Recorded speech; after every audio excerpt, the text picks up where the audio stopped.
Tonight's show and topic of discussion do not necessarily reflect the opinion of Spaced Out Radio, SOR Media, or its hosts. Listener discretion is advised.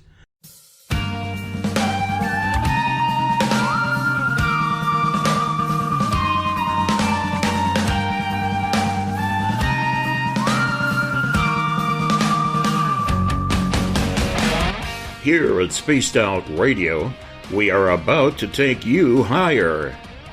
Broadcasting from the Rocky Mountains of Colorado to you listening around the world. Welcome to Spaced Out Saturdays on Spaced Out Radio.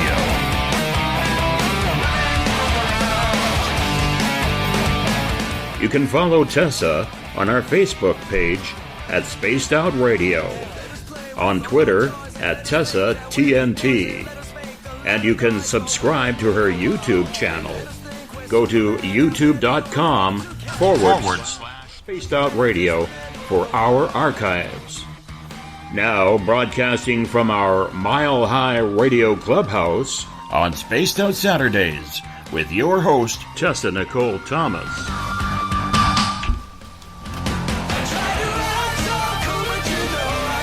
Good evening, Spaced Out Radio. Secure your tinfoil hats, buckle down tight, and hold on loosely as we soar over the rocky tops of the La Platas on a Rocky Mountain high. Get sucked into the vortex of the Four Corners and settle down snugly at mile marker 419.9 in colorful Colorado. It is Saturday, November 24th, Sunday, November 25th for those of you on the East Coast and beyond, and this is Spaced Out Radio. I hope you guys had a rockin' week, an awesome day, an awesome Thanksgiving, and an even better evening. I am your host, TessaTNT, and I am live tonight broadcasting from beautiful Bayfield, Colorado. We are 150,000 strong nightly on Spaced Out Radio Network, spacedoutradio.com, Spreaker, Paranormal Radio, TalkStream Live, as well as Deep Talk Radio, which you can find at deeptalkradio.com.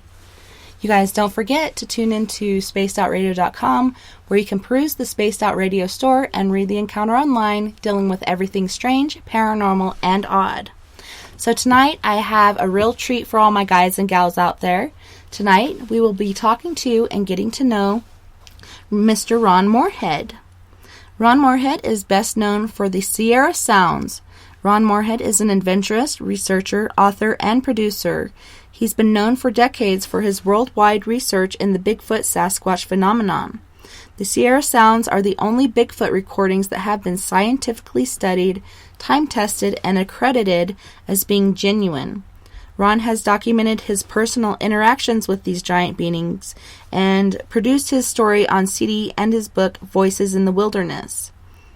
Very few researchers of his caliber are brave enough to publicly consider the hundreds of reports that include the spooky action at distance, Einstein, and his new book, The Quantum Bigfoot. Ron goes above and beyond, combining decades of experience and tireless hours of research into the realm of quantum physics as it could pertain to Bigfoot and Sasquatch. Besides being the keynote speaker at many conventions, he has been featured on countless radio programs such as Coast to Coast, BBC TV, documentaries, and The Learning Channel. Hey Ron, welcome to the show and thank you so much for coming on with us tonight. Well, thank you for having me, Tess. It's great to be here. So, exciting. Yeah, we were talking about Thanksgiving. How'd your Thanksgiving go? Went very well, thank you. Yeah, too much turkey and ham and all that stuff that goes with it. Pumpkin pie and pecan pie. And yeah, well, we'll be working that off for a few months. Right? So many calories to deal with and the food coma that comes along with it. And I know this is generally your bedtime, but I'm so grateful that you're here with us and going to tough it out with us this evening. Oh, it'll be great. Yeah, thank you. So, can you tell us a little bit about yourself, how you got into this field, and what attracted you to Bigfoot? Sure. I was actually part of a hunting group 8 miles into the wilderness of the Sierra Nevada mountains. We had this camp, and these beings, I call them, started coming around the camp at night and making their sounds. And anyway, it started off actually with just the two Johnson brothers. I didn't go up the first trip when they heard this thing, and first they thought it might have been a bear, but then they realized the sounds was not like a bear. They're avid hunters. The camp had been there since the 50s, late 50s, and these guys are my senior. In fact, they're not passed away now, but anyway, they went outside after the commotion stopped and seen this huge 5-toed track in the mud. This was in 1971, and they came out and told the rest of us. I still didn't go up because I wasn't really part of the hunting group at that time, but one of the guys wouldn't go back up. He got scared off the mountains. There's 5 of us involved altogether, and ended up still being 5 because he stopped going up. It just frightened him too much. The sounds were just too intimidating. Very religious guy, and he just couldn't fit that into his giants are not supposed to be around anymore, and these things are huge. So anyway, he invited me to go back up with him because the guys were a day late coming back from their trip. And at that time, we didn't know if these things were aggressive. They sounded very aggressive on the tape that they ended up making, but didn't know if they were going to be eaten or if they were going to have to shoot their way out of that shelter or just what was going to happen. They just didn't know. None of us knew. I heard the story, and I wanted to get up there too. So anyway, that's what got me involved, and I started hunting then because that's what it was, a hunting camp, and it's very inaccessible. But, unfortunately, I think it all burned up this summer, the California fires. That's how I got started. None of us were looking for Bigfoot. Everybody says, well, I got you into Bigfoot research. Well, really, they got me into it because the Bigfoots did, because what are they? I had no idea that something like that existed, like a lot of people don't. So first thing I did, because I was involved in religious, I was in church, me and a couple of the other guys, and so I started looking through the Bible to see where giants came from, and I found there's a lot of history of giants in our biblical texts, and then you look into Greek texts, Greek mythology, Egyptian mythology, and Hebrew mythology, and you got these stories about demigods, these aliens coming down and breeding human women. And that's exactly what the Bible says they were doing, too, the fallen angels. So anyway, that's where giants, I guess, came from, and somehow they just got reclusive back in the forest or something, and so we don't see them like people used to do in the old days, I guess. But they're still around. I got to tell you, they're still around. I live in Washington now, Washington State, and there's quite a few sightings here in the Olympics, this Olympic mountain range.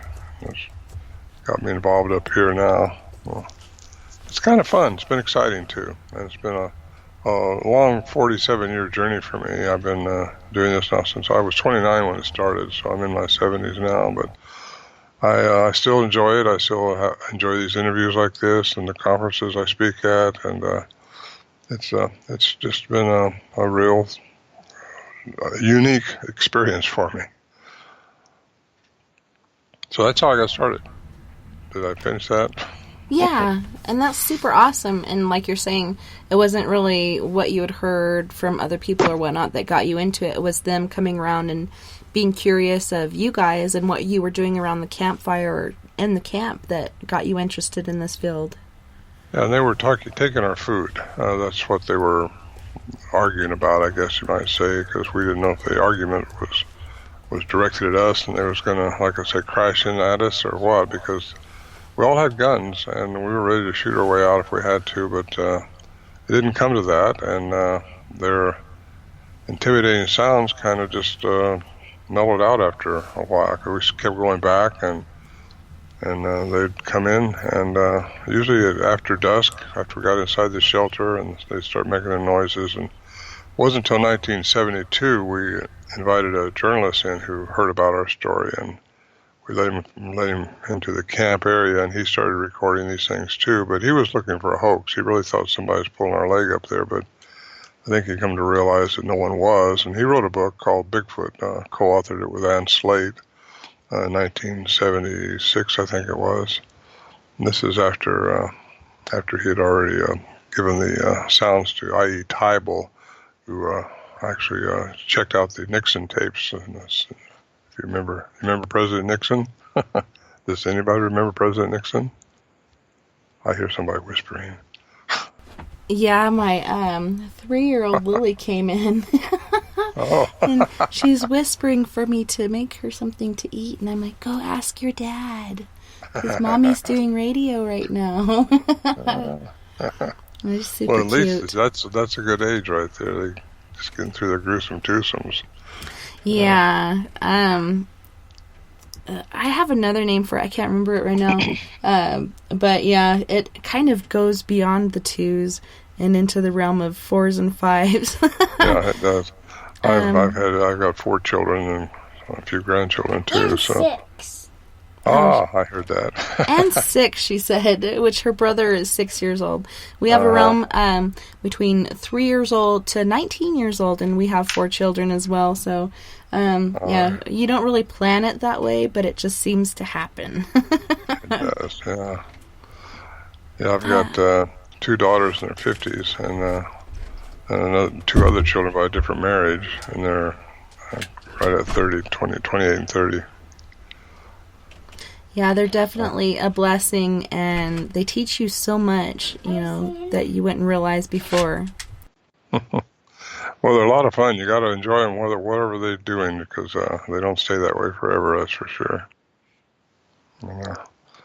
But what I was saying is that Al Berry was the investigative reporter that came in to the camp in '72, and he got some very clear vocalizations recorded on our cassette tape recorder, which he brought in. We all had cassettes. That's all that was available in those days. And he shopped it around trying to find someone that would tackle the sounds and give him some kind of an opinion on it, some professional. And that's the I.E. Tybal is the first person he went to, because they, like I say, checked out the Watergate tapes from Nixon. But they didn't have the time, or they wouldn't do it without a lot of money. But they did do a preliminary listen to it, and it was pretty positive, their feedback for that. But he finally found a Professor Curlin at the University of Wyoming, who did a year-long study on these sounds. And he assessed them and came out with a report and gave it at a conference in British Columbia at UBC in 1978. Yeah. And anyway, he established that these tapes were not manipulated in any way, that they were made at the time of the recordings. They weren't pre-recorded, re-recorded, or altered at different speeds, which that was what Al was getting accused of. Every time he let somebody hear them, he said, oh, that's just somebody playing sounds backwards and messing around with them. But he studied them just for that. He's an electrical engineer and written hundreds of papers. The guy is just amazing. He retired, though, now, because I'd like to, I'm trying to get hooked up with a bioacoustical engineer now just to do some more studies on it. But it's hard to get academia to tackle this subject. You say Bigfoot and they put it in the pool with the Loch Ness Monster. And not that that's wrong. I don't know what the Loch Ness Monster is, but it's all myth to them. And it's something that they just don't want to get a hold of. They lose credibility if they get a hold of something like this. But Professor Curlin did it anyway, and he took a little bit of heat for it. And just like Grover Krantz, who used to live here, he passed away years ago too. He used to live here in Sequim, where I live now, Sequim, Washington. He was professor at the University of Washington, and he believed they existed, but he thought they were a remnant of the Gigantopithecus, which they found proof that those things existed a long, long time ago, and they thought they'd went extinct. Mm-hmm. But that's what gave him the incentive, I guess, to research this, because he thinks that basically they could be something like that came across the land bridge. And they might be, but in my studies and my research all over the world with this phenomenon, they're quite a bit more than that. They got some attributes that we're still trying to understand. Very interesting entities they are. And we can get to why they think they are later if you want to, but yeah, for sure. But that's kind of how it all began with me. I've been into Peru, Bolivia, and looking at the enigmatic remains of aliens down there, actually, who were not human. I went down on 2 different expeditions with 2 different scientists on 2 different years, and they both came up with the same thing, of these elongated skulls that are down there in Paracas area mainly. And they're not human. They are part human, though. So we know hybrids are here, or have been here. They had a single parietal, which we have two parietals, one on each side of our skull, and they just had one single parietal, and the elongated skull. So the Incas were cradleboard in their youth, the royalty youth, trying to get the same attributes, whatever these things they wanted. We think that they are responsible for the megalithic structures that are down there. Some of these boulders that weigh over 100 ton were moved up on top of this 13,000-foot mountain, put together like a jigsaw puzzle with no mortar, and it's just phenomenal. What you see is inhuman as far as what we could do now. Very difficult.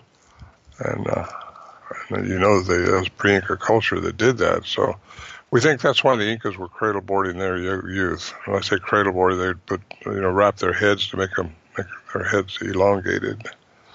But they didn't give more brain matter. These things had about 28% more brain matter than humans do. That's kind of interesting too.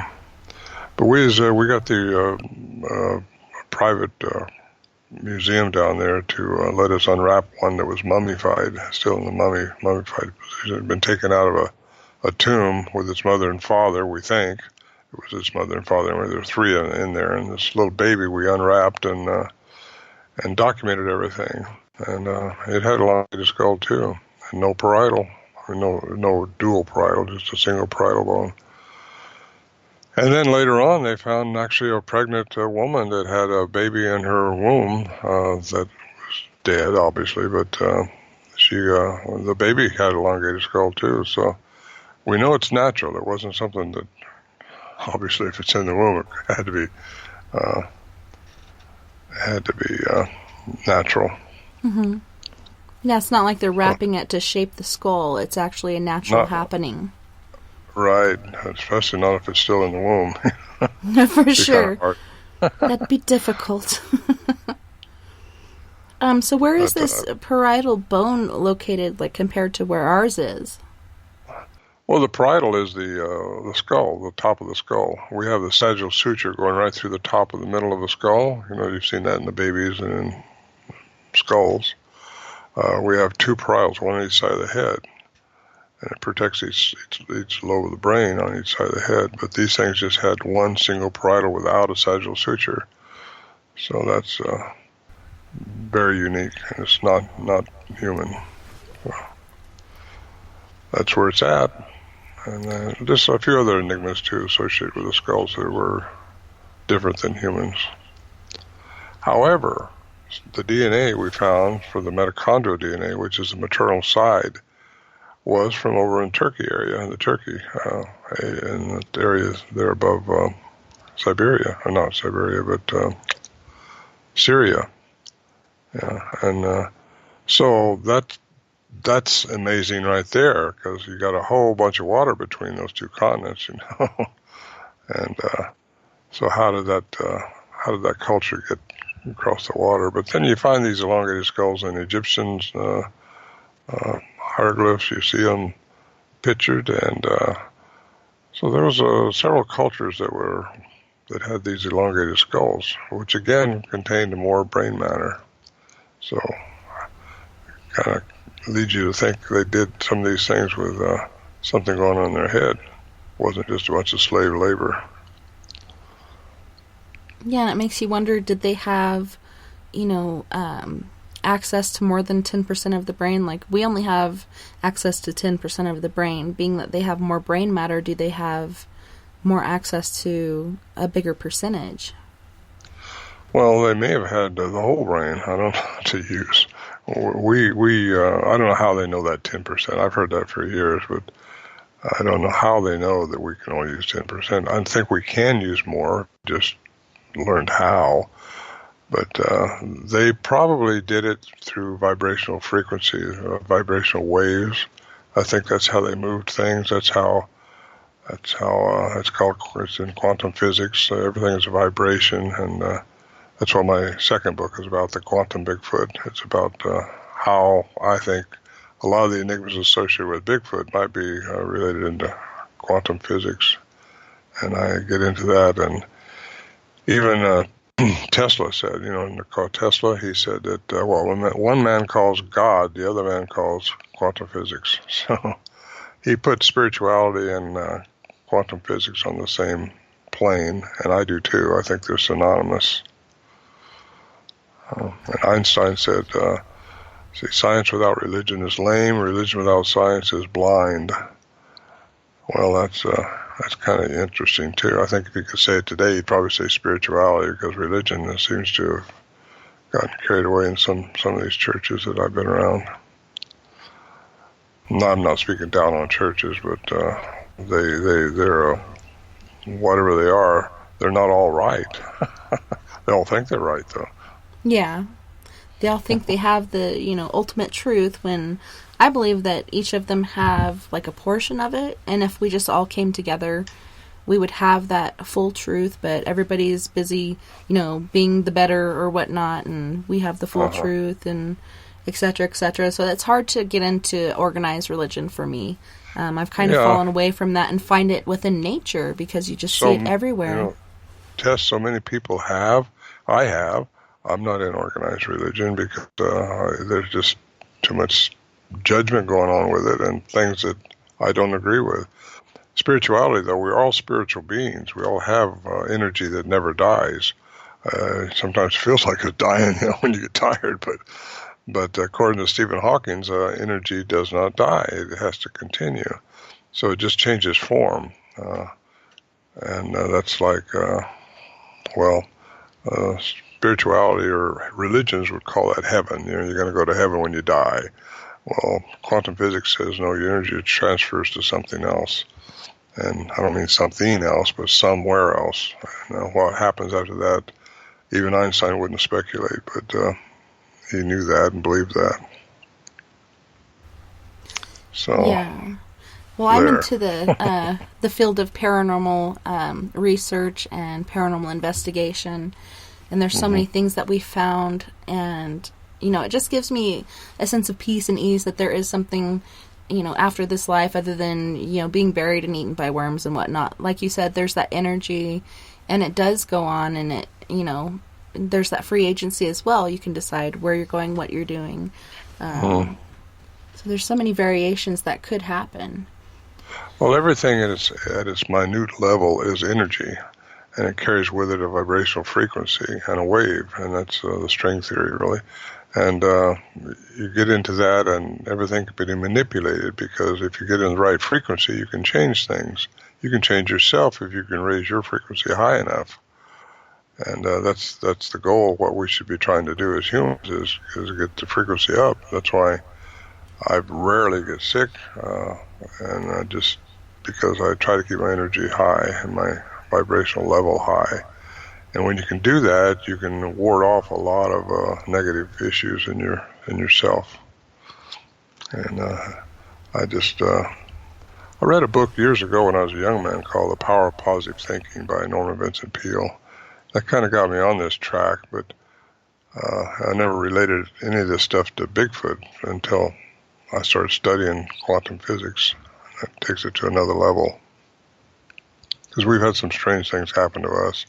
Over 40 some odd years of interviewing people and talking to people about this subject, and them coming to me every day. I got somebody, more than one somebody, coming to me wanting to know what I think about this, what I think about that, because this happened to them.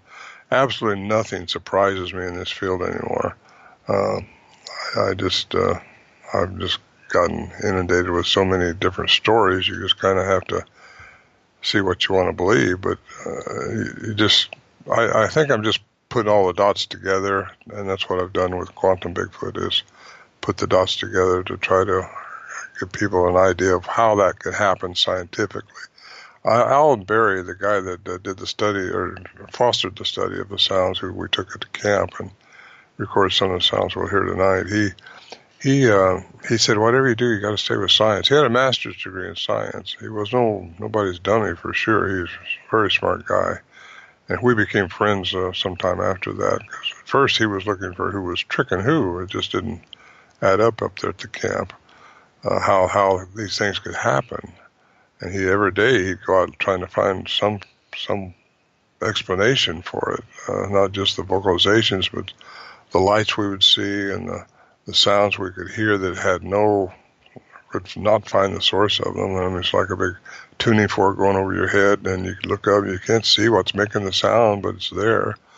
And we've seen what I thought was a UFO up there more than once, and it just strange things. I was up there a couple of years. Well, I was up there this last summer before it burnt down, but 2 years ago I was up there, and we seen this light go by our tent. The camp was taken down actually in 2015. The Forestry Service found out about it, I think, through one of the other guys who used to go in there hunting a lot, and he would pack in with horses, and I'm not sure how they found out about it, but they did. Camp been there since the 50s, and they had to take it out. So they took 9 mule loads of stuff out, which been building up there because of, well, it's just a pristine area. I mean, you want to be there. It was beautiful.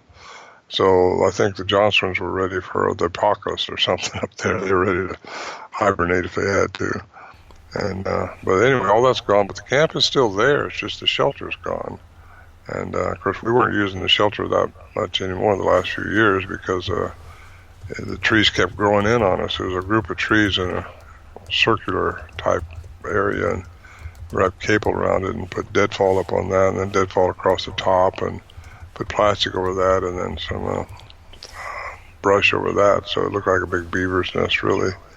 And our doorway was between 2 trees, and over the years, those trees just kept getting bigger and bigger and growing in and growing in. It used to be 5 of us could sleep in there, and then it got to where only 3 of us could sleep in there, and the first thing you didn't want to sleep in there, some rat fall down in your sleeping bag. You know?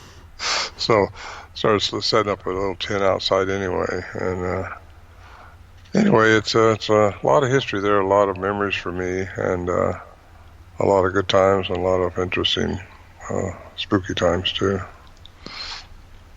Yeah, being in the field is amazing. Just all the different things that you experience and things that you don't even expect, like you're talking about, these frequencies. And my friend Dell is in the chat room. He's like, frequency. He keeps talking about frequencies. What does it all mean? Like, he has no clue what it means.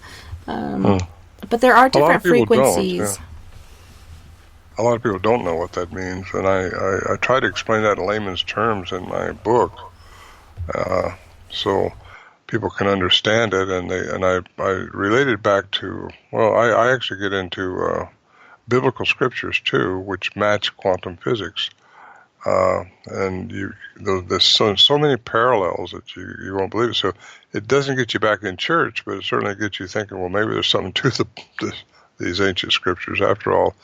Because I think in every myth that you think is a myth today, there was a core of reality to it somewhere in the past, and a core of truth where it started. Like you said earlier, the churches all have one thing that they start with, but it kind of evolves into their structure and a social thing instead of the spirituality that it's meant to be. Anyway, there's a lot to be said about ancient texts, and I think there's a core truth to a lot of it. Yeah, and they say mythology, it's a myth, but I believe that there's a lot of truth to it. Like, it's just what was going on in the world at that time, but for us to look at it in this time and try to wrap our minds around it, well, that must just be a story somebody was telling. But I think there is a lot of truth behind it. Like, that was just what was going on in that day and age, and so many different gods and so many different beasts and other things that are in the world that aren't here today, or we just don't know about it. Like, there's so many creatures that we're still discovering today that we never realized were there. We can't cover all the facets of the earth until a certain date in time, but yeah, I mean, I take it as reality. It was just the reality of that time, and it's so very interesting. It sure is. Yeah, you get into that stuff, and it's really interesting, I think. I get wrapped up in it. And I've been doing this, like I say, ever since I ran into these things when I was 29 years old. I've been involved in this subject, and I've spent a lot of money just traveling the world and looking at different enigmas that are supposedly related to beings like this in different countries, because just about every country has them. You've got the Yowie in Australia, you've got the the urine in China, you got the Yeti in the Himalayas, and the wild man. You got, just seems like every country's got some name for these things. I think there's several hundred names from different tribes, from the Native Americans. They all believe in them, just don't know of any that don't. So it's not a matter of me trying to convince somebody these things exist. I don't try to do that at all, even in my lectures. When I talk, I don't try to convince people.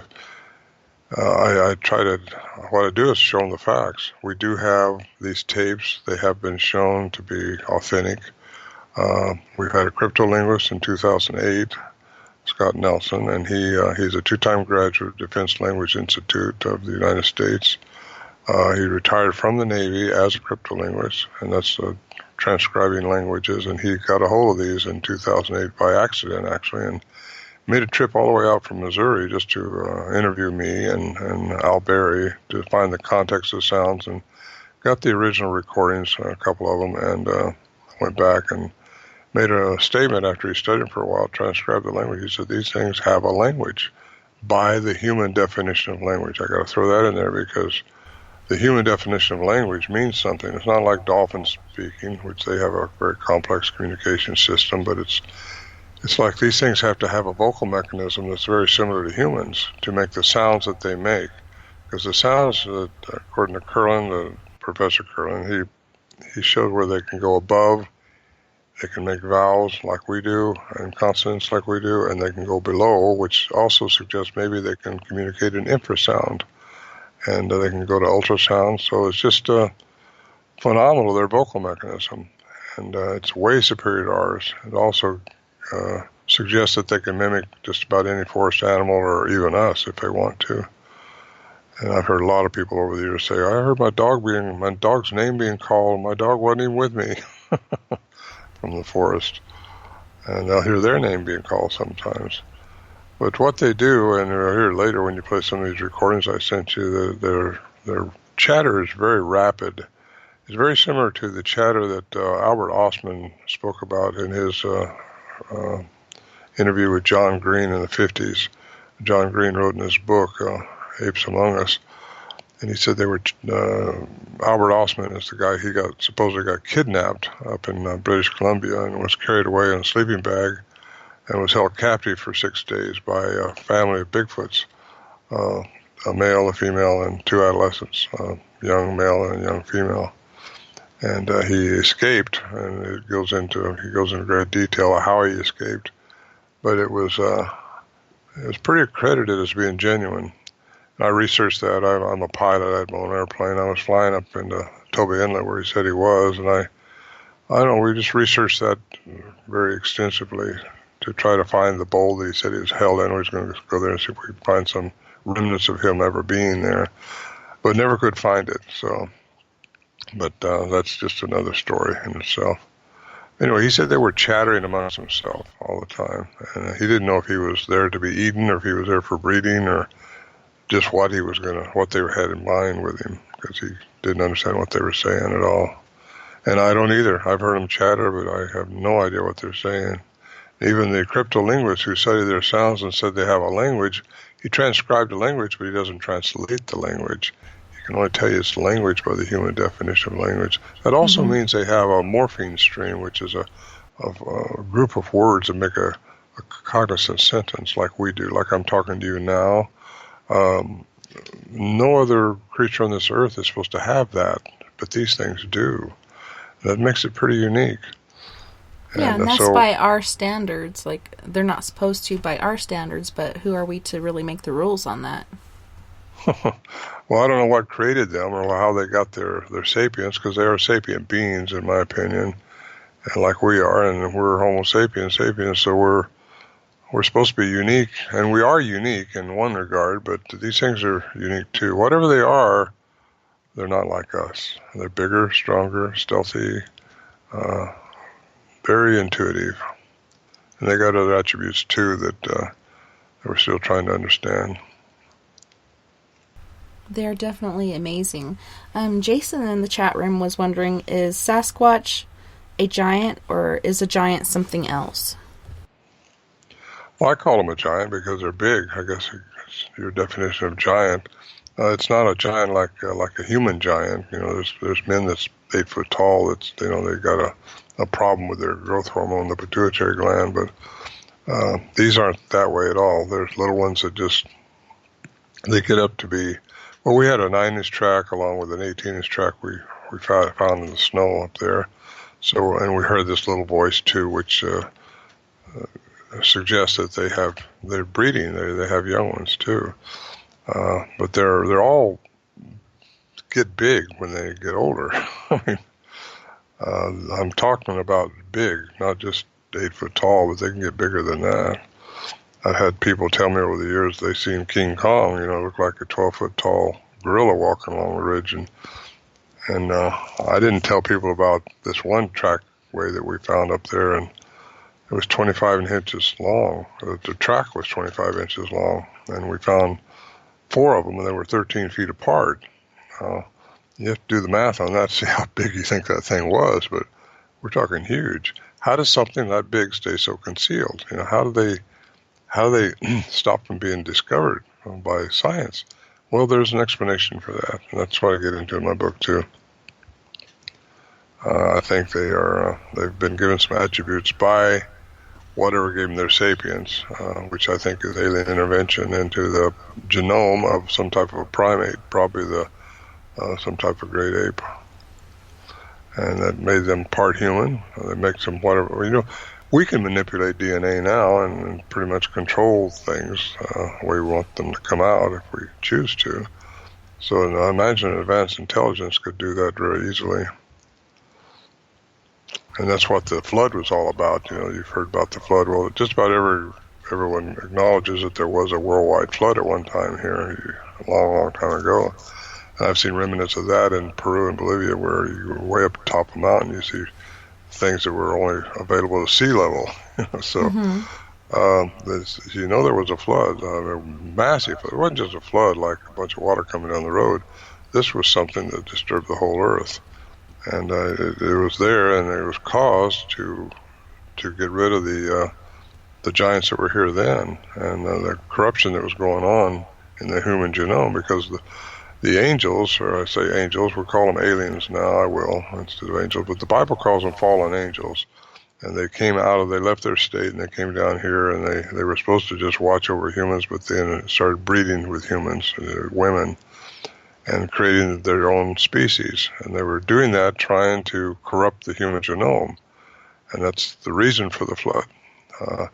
There was one family, his name's Noah, and his children who were not corrupted by any intervention into the genome of them.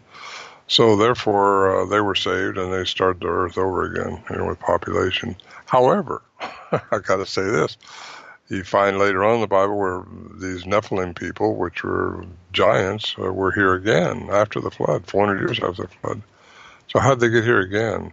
Well, there's several theories on that, and I go through those in my book too, how that could take place, and what seems to all of them make sense. It's just which one you want to choose, I guess, or maybe it's all of the above. But I know if aliens have a free will like we have a free will, well, they can. If they did it once, they can do it again. And I believe that probably aliens are here now. And I know UFOs are being seen quite regularly now in every parts of the world.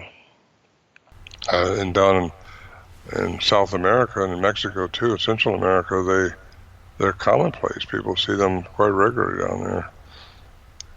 And, I think people see them here too. It's just that they're laughed out still, and people don't want to acknowledge it. They think, well, some kind of a satellite or something up there. And it might be. Maybe they're just mistaken, but I'm quite sure they're not all mistaken. If it's just one, they're out there.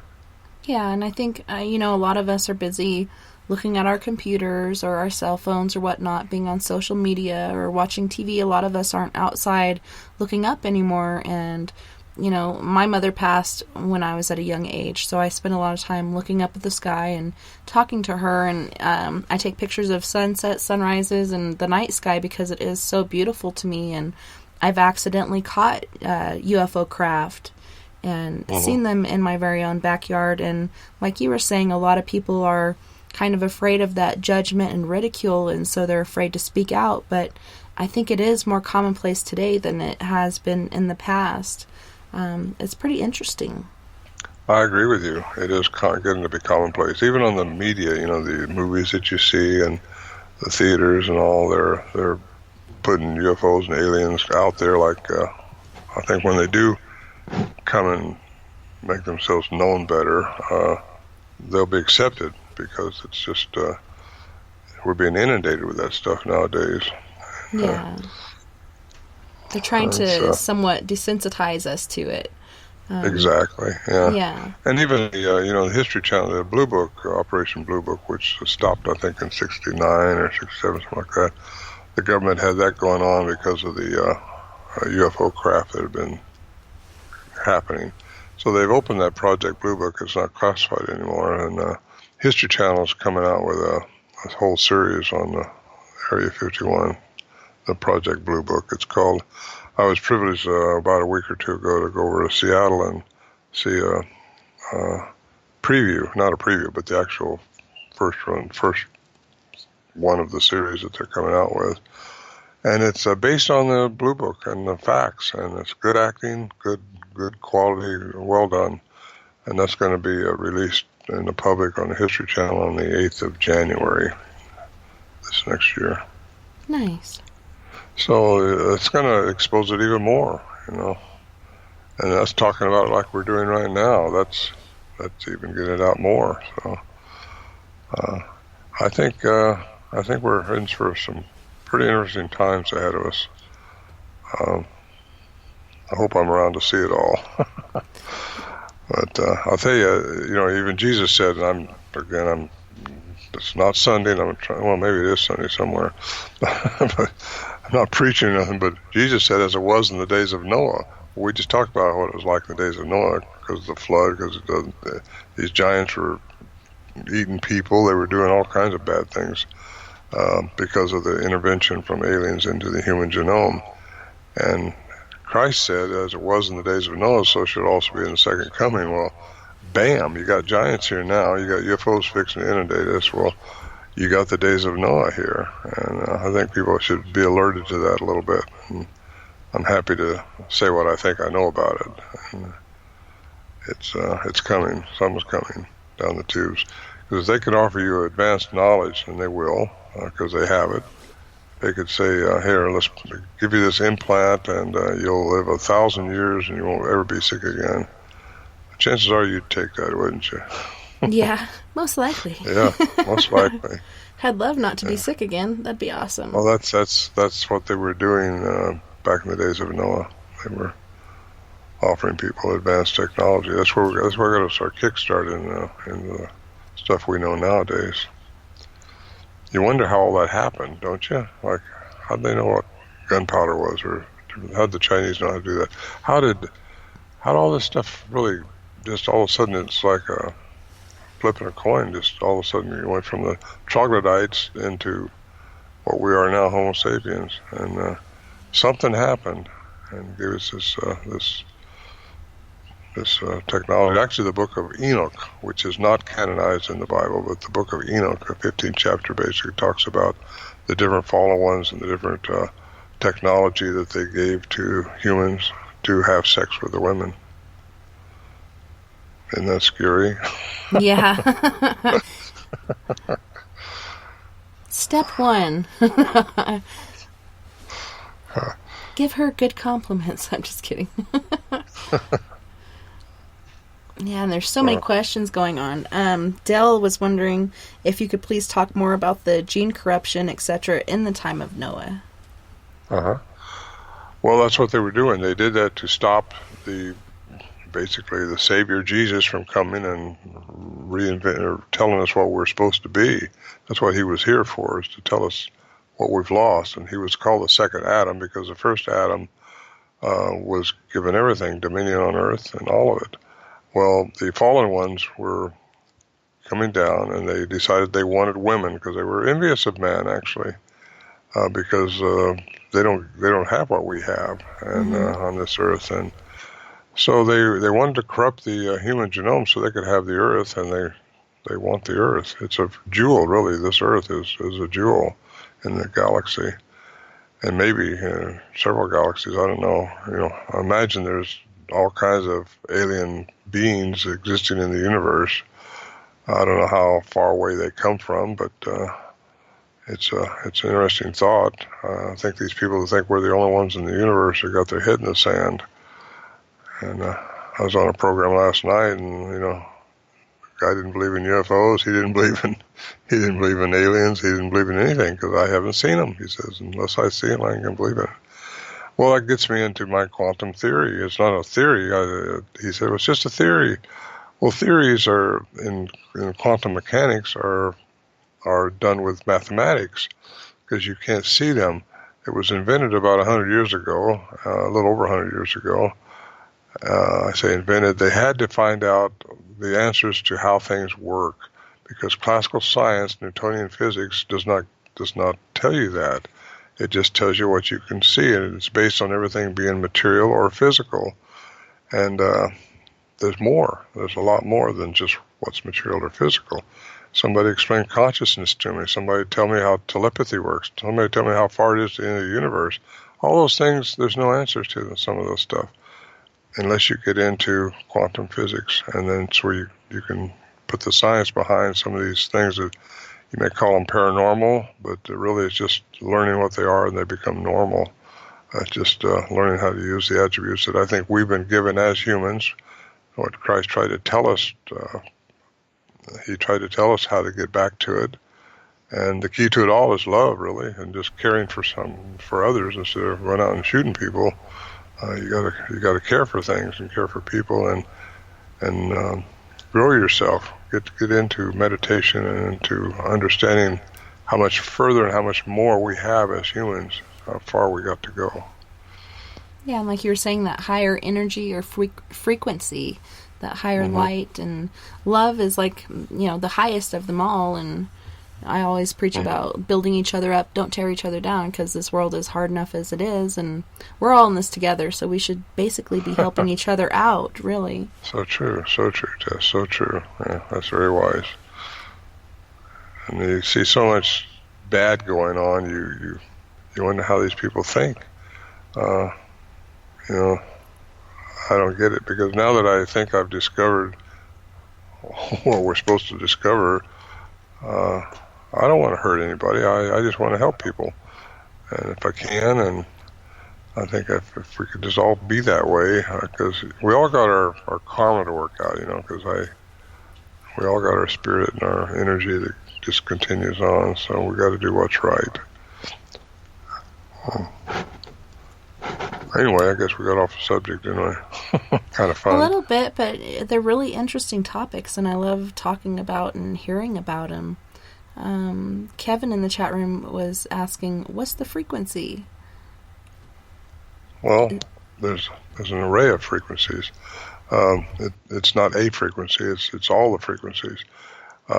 Just look into energy and quantum physics, and there's some books out, very easy to read books about quantum physics, and you'll find out about vibrational waves, vibrational energy. If you get on the right frequency and can tune into that frequency of what that item is, everything is. I mean, even the table you're looking at has got a frequency, and because it's all at the most basic form, it's energy, and you don't think it is, but it is, and that's been proven. By the way, it's not just me sitting here saying all this.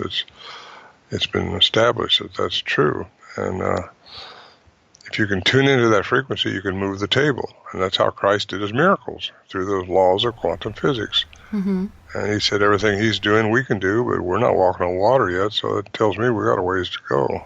Right. Well, at least I haven't walked on water. I get wet every time I try it. Me too. Dale was wondering, how would corrupting the gene pool get humans off the Earth? Because they'd be able to take over, right? Yeah, it doesn't get them off the Earth. It makes them take over the Earth. They take over the Earth. If it was all corrupted, we wouldn't be who we are, 100% human. We were made in the image of God. These things, whatever image they're made in, is not the same image we are. So when it's corrupted, when you're corrupted with an alien genome of some type that changes your DNA, you're not totally human anymore. And that's what was happening in the days of Noah. That may not have answered his questions, but that's what they were trying to do, is they wanted the earth for themselves. And I've heard of, like through the History Channel show Ancient Aliens, different species and such that, you know, basically the one that I'm speaking of now would be dinosaurs, and they had this higher predatory thing where they could take us out so easily. So there was that alien intervention, and you see it today as far as, you know, when they dig up the bones of the dinosaurs, there's this massive radiation going on with the bones because they were basically taken out by perhaps an atomic bomb. We're thinking meteorite or asteroid or whatnot. But they have to paint these bones with a lead paint to keep us from being radiated when we go to look at them. Have you heard anything about that as far as the dinosaurs being taken out so we could continue to inhabit and basically rule the world? Well, I think they were taken out. You've seen the big hole in the Yucatan. I guess when the meteor hit the Earth, and it blew the ash all around the Earth, and that's what started out the plants because they didn't get the sun. That's what killed the dinosaurs. So that's the story anyway that I've been told, and it makes a lot of sense when you see it from the air. That the crater down there under the water, it's under the water now, right in the Gulf down there, southern part of the Gulf of Mexico. And yeah, it was quite an event when that took place. Would that explain the radiation within the dinosaur bones? I don't know. I haven't heard that radiation in the dinosaur bones. I hadn't heard that yet. Yeah, that was on the Ancient Aliens, and it really intrigued me because, you know, you see the bones and you expect the bones to be a white color, but they're this black color because they have painted them with this lead paint to keep the radiation from, you know, getting out and harming us. So it's very interesting. I had never heard that before I had seen it on this show, and so I was very intrigued by that. Yeah, that is intriguing, unless the meteor itself had some type of a radiation in it, or if it was, like you say, some type of a war. Maybe it wasn't a meteor at all. Maybe it was type of a war bomb. Because I think there's been a lot of wars on this Earth in our ancient past.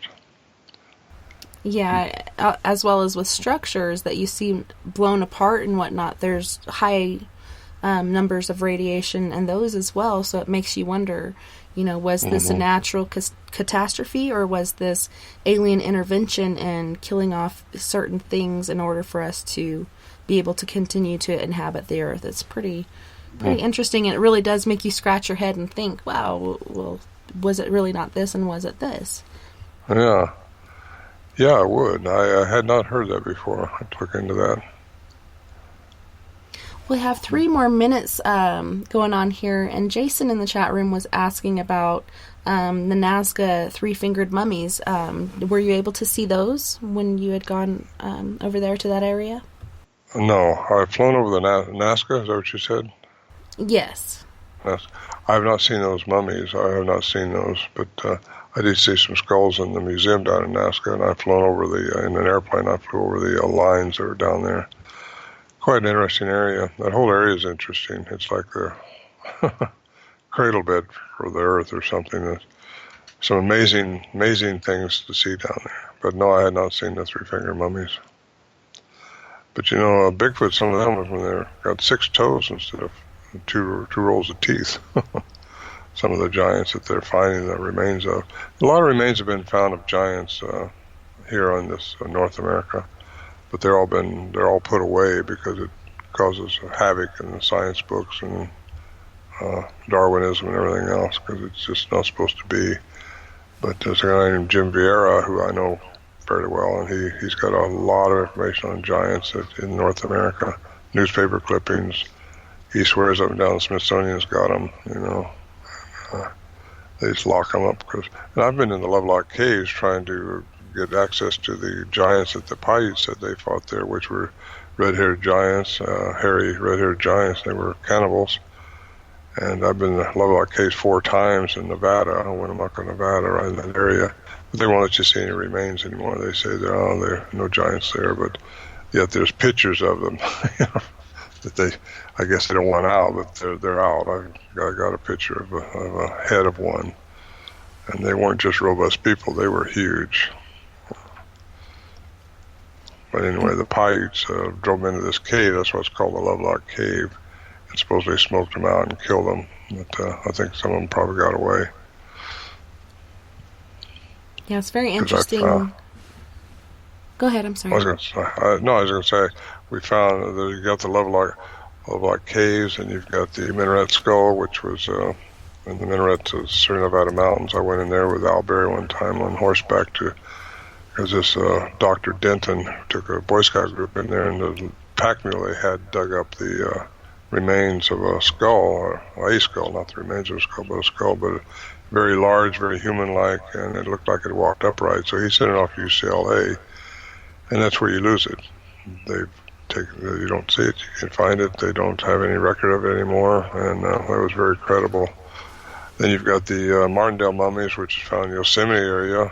It was a female with a baby mummified into a cave. She was 7 foot tall in her skeletal body, and they think that her male counterpart would have been over 8 foot tall.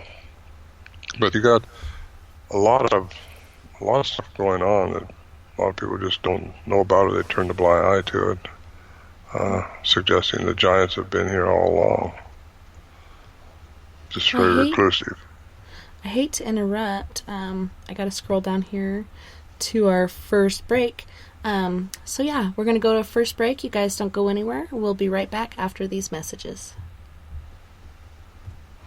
Looking for nighttime adventure? Old school radio that delves into everything out of the norm? Then check us out at Spaced Out Radio. This is Dave Scott. Every Monday through Friday, starting at 9 p.m. Pacific, midnight Eastern, we're going to take you on a wild ride ranging from conspiracies to true crime and every ghost, alien, and Sasquatch story in between.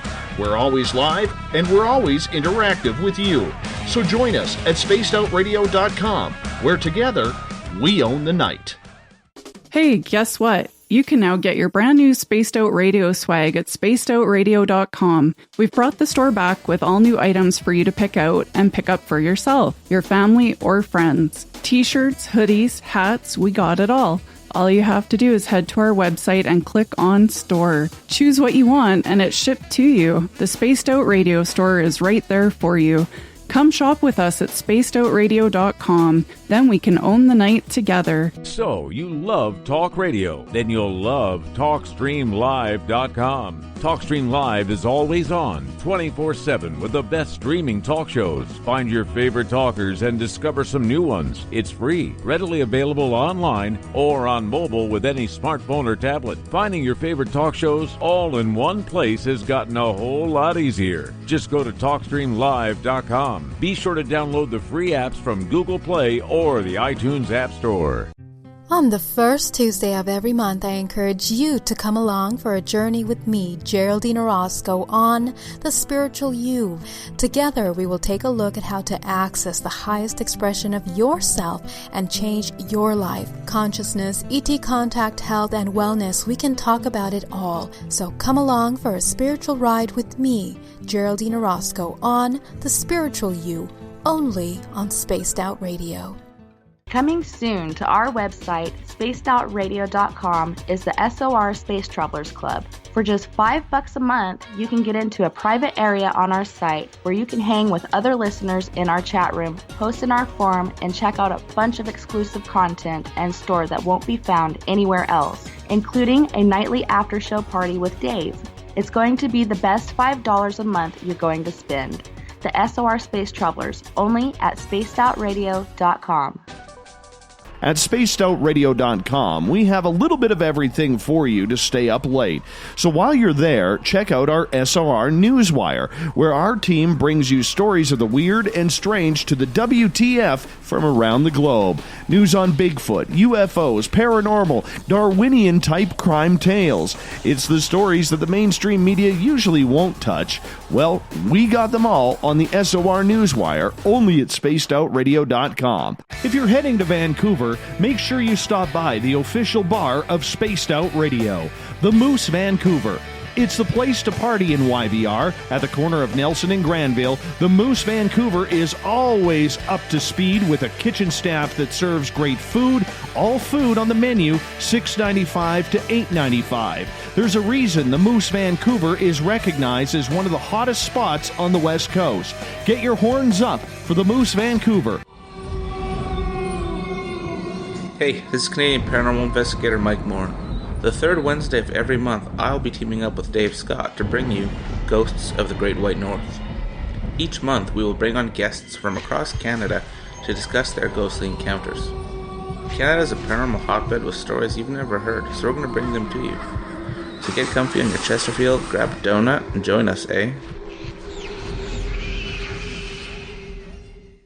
A timepiece is a reflection of who you are, and what better way to show off the real you than with an Escape watch?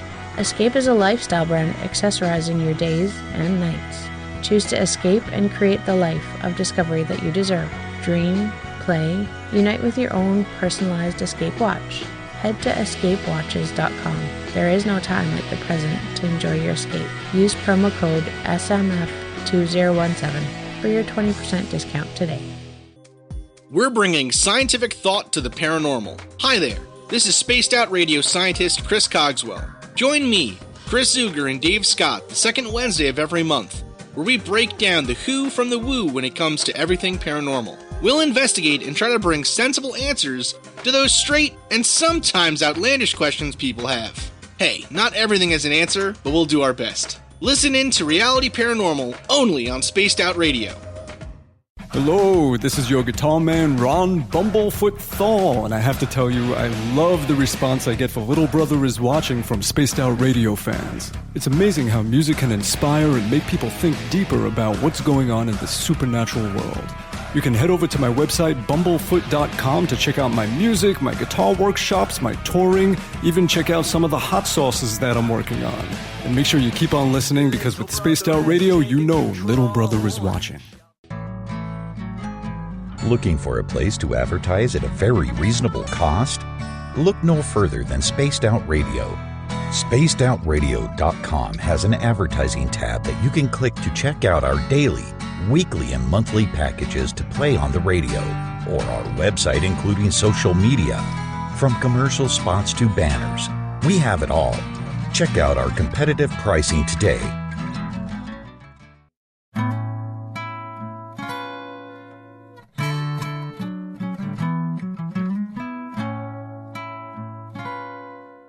You can follow Tessa on Twitter at TessaTNT, on our YouTube channel, Spaced Out Radio, and our website is spacedoutradio.com. Now, back to Spaced Out Weekend host, Tessa Nicole Thomas. Hear the sound again, voices dancing in my head, smile. Hey guys, welcome back, and thanks so much for joining Ron and myself tonight. And we're talking about Bigfoot, but we're talking about so many other things that go along with it, and all these different subjects that are so very interesting. So we have gotten a little off topic, but I'm loving every minute of it. Ron, welcome back. It's so great to have you tonight. Thank you. Yeah, we are off topic, but in a way it's all, if we can understand more about who we are as humans, we might be able to understand more about what these creatures are we call Bigfoot. I totally agree. And we left off talking about giants, and Rano piped in the chat room and was talking about Devil's Tower, and in SOR we've been having this standoff. Is it a giant tree stump that was cut down by giants, or is it some sort of rock formation? I'm on Team Stump, because to me it looks like a petrified wood stump. You could see, the bark on the outside that's been petrified, the lines through it, and it looks like roots going into the ground. Other people are like, no, it's a natural rock formation.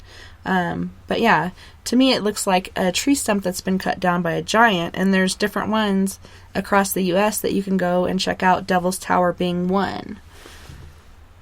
Oh. Well, I don't know what to say about that. I guess I haven't paid that much attention to it. There's a stump somewhere. It looks like cut down by a giant. It's called Devil's Tower. I believe it's in Montana. Okay. All right. I'm not quite sure on the location. Man, I wish I had a picture I could send you right now, but it's very interesting. Yeah, that would be, because I may have seen it. Speaking of Montana, though, there's quite a deal up there, the Montana Vortex, that people, if they haven't seen that, they should go there.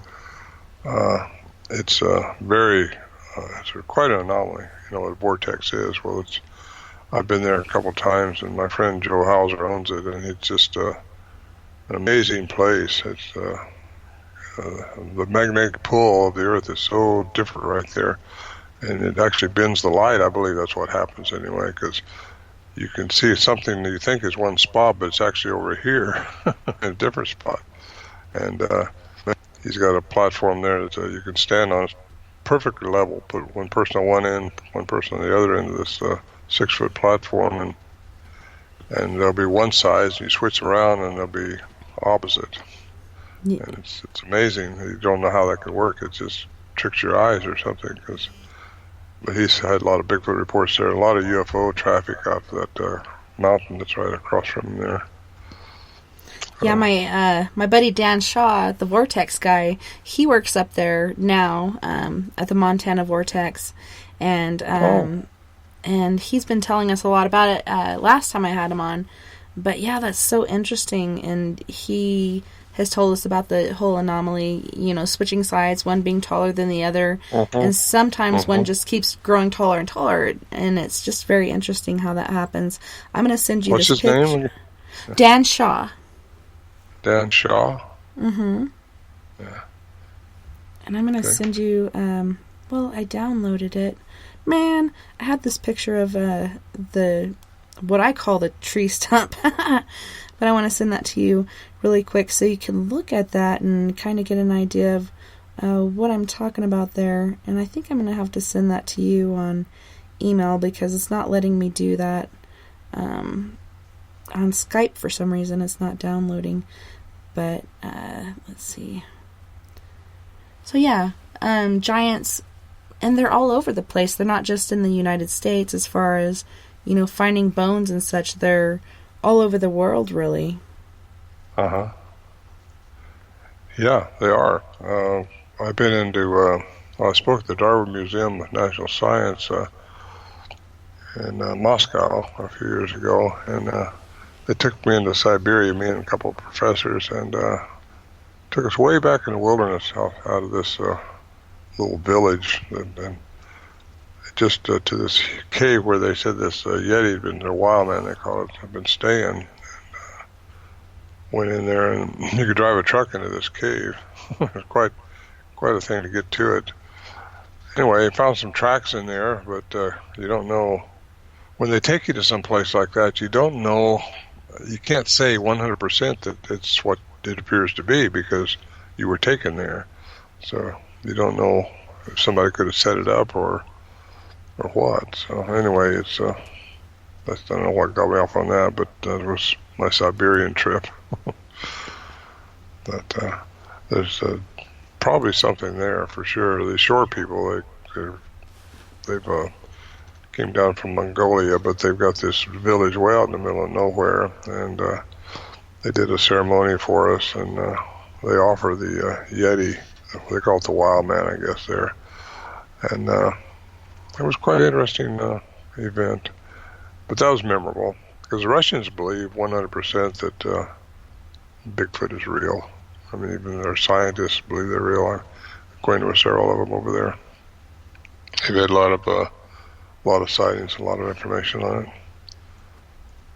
Do you find that other countries are more open to these certain things than we are? Yes. Yes, they are. I think it's all suppressed here in the United States, just like the UFO phenomenon has been suppressed for all these years, since the 50s, since Eisenhower found out about it. That's how long it's been. And they've had these secret things going on, and they just don't want the people to know about it. It's controlling us, basically. They give you what they want you to hear and what they want you to know. And if they let out the word that the UFOs are here, aliens are here, well, they think panic's going to start. So they're all trying to protect us. But it's all out now, I think. It's coming out even more so in the next few years. Yeah, and sometimes it really takes a slap or a punch in the face for somebody to be like, oh, okay, now I see it. I'm so open-minded, and I'm kind of in the realm of, I believe anything is possible because I've seen so many things that are impossible according to other people that I'm not going to discount anything until I can prove it wrong, really. And that doesn't mean I'm going to believe anything anybody tells me, but I'm going to check it out and do all the homework I can on it to come to a certain census on it. Well, we all have what we think is our reality, but you can make your reality. There are alternate dimensions. There are different dimensions existing. Physics says that. We live in three-dimensional world. But according to quantum physics, there's several more dimensions out there. And again, that's what religions might call heaven. That's what we call dimensions. So there's all kinds of an infinite amount of issues going on that we just don't know about that's happening as we speak. It's probably people around us that their energy anyways around us, and when they materialize is when they bring their vibrational level down to where it's within our light frequency. We only see within a certain range, and that once you're out of that range you don't see anything there anymore, but things are still there. And if you get into, I encourage anybody that's got questions about what I'm talking about, get a book on quantum physics. And there's several of them out there now. I started off years ago with one called The Quantum Enigma, written by a couple of professors out of Santa Cruz, here in California. It's quite an interesting subject once you get into it. It's hard to get your head around it. In fact, you can't get your head around it because it gets into stuff that we can't comprehend with our three-dimensional paradigm we live in. We all have our parameters that we think is reality.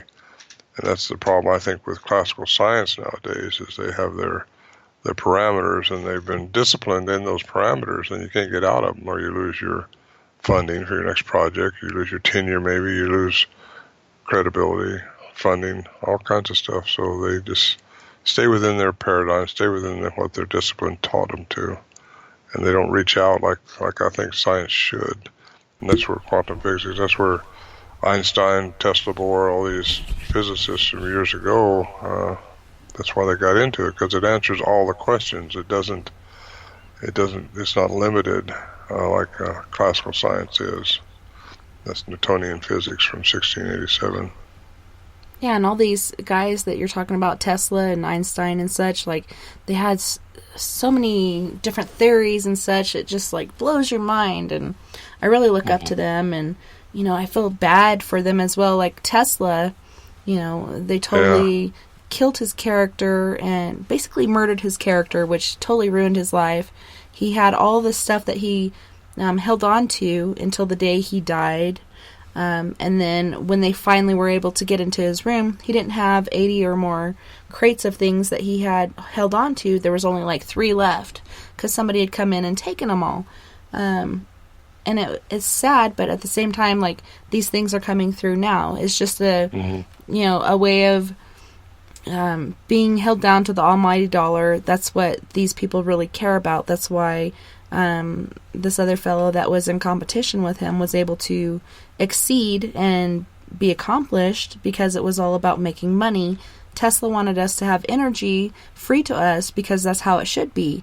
But let's bow down to the almighty dollar and let's go this direction, and totally kill Tesla's character and then steal all of his ideas once he's gone.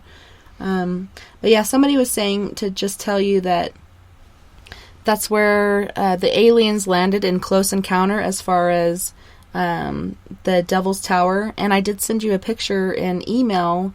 I could try to do that in Skype as well. But if you look at it... I love my email. Yeah, it looks like a petrified tree stump, and it's so very, very interesting to look at and to kind of think about. Is this really a rock formation? Which there are several across the United States and other parts of the world that look the same. It looks like a tree, a giant tree that was cut down by a giant that's petrified, which we find petrified wood all over the place in my area, which is Colorado and New Mexico and whatnot. But to me, it looks like a petrified tree stump. To other people, it's really petrified, or if that's just from age, water coming down the sides or something like that. Yeah, I don't know. I'm sure a geologist could tell us though. It's either is it wood? It is wood. It's not dirt. Mm-hmm. This is wood. The tree is wood. It's a tree. Do you know? I don't know. But I think somebody should test it and let us know, because in SOR, we're going through this whole thing. We have Team Stump, and other people are like Team Rock. So we're trying to figure out, is it a stump or is it a rock? Well, it'd be easy to determine. Yeah, if you just tested it. Yeah. So Gigi is asking... does Ron think these multi-generational hybrid beings are innocent bystanders, just like us on Earth, or are they evil and should be avoided at all costs? Well, some are good and some are bad. Depends on what created them. Aliens have different agendas, and even the Bible says you will entertain angels unaware. Well, I think we have aliens among us quite regularly. And there's good ones and there's bad ones. And there's been a lot of people say these are bad. I think with the ones I encountered in this areas were not bad. At least they didn't eat us and didn't carry us away in a sleeping bag. They didn't crash in on us or nothing like that. In fact, they offered us gifts on occasion. So it's they're not all the same. So you just have to know who you are as a human and what rights you have as a human on this earth, and hold on to those, and you'll be okay wherever you are.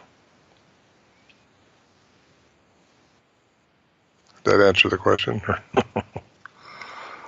And I think they're interdimensional. Some of them are. They're able to get out of our frequency.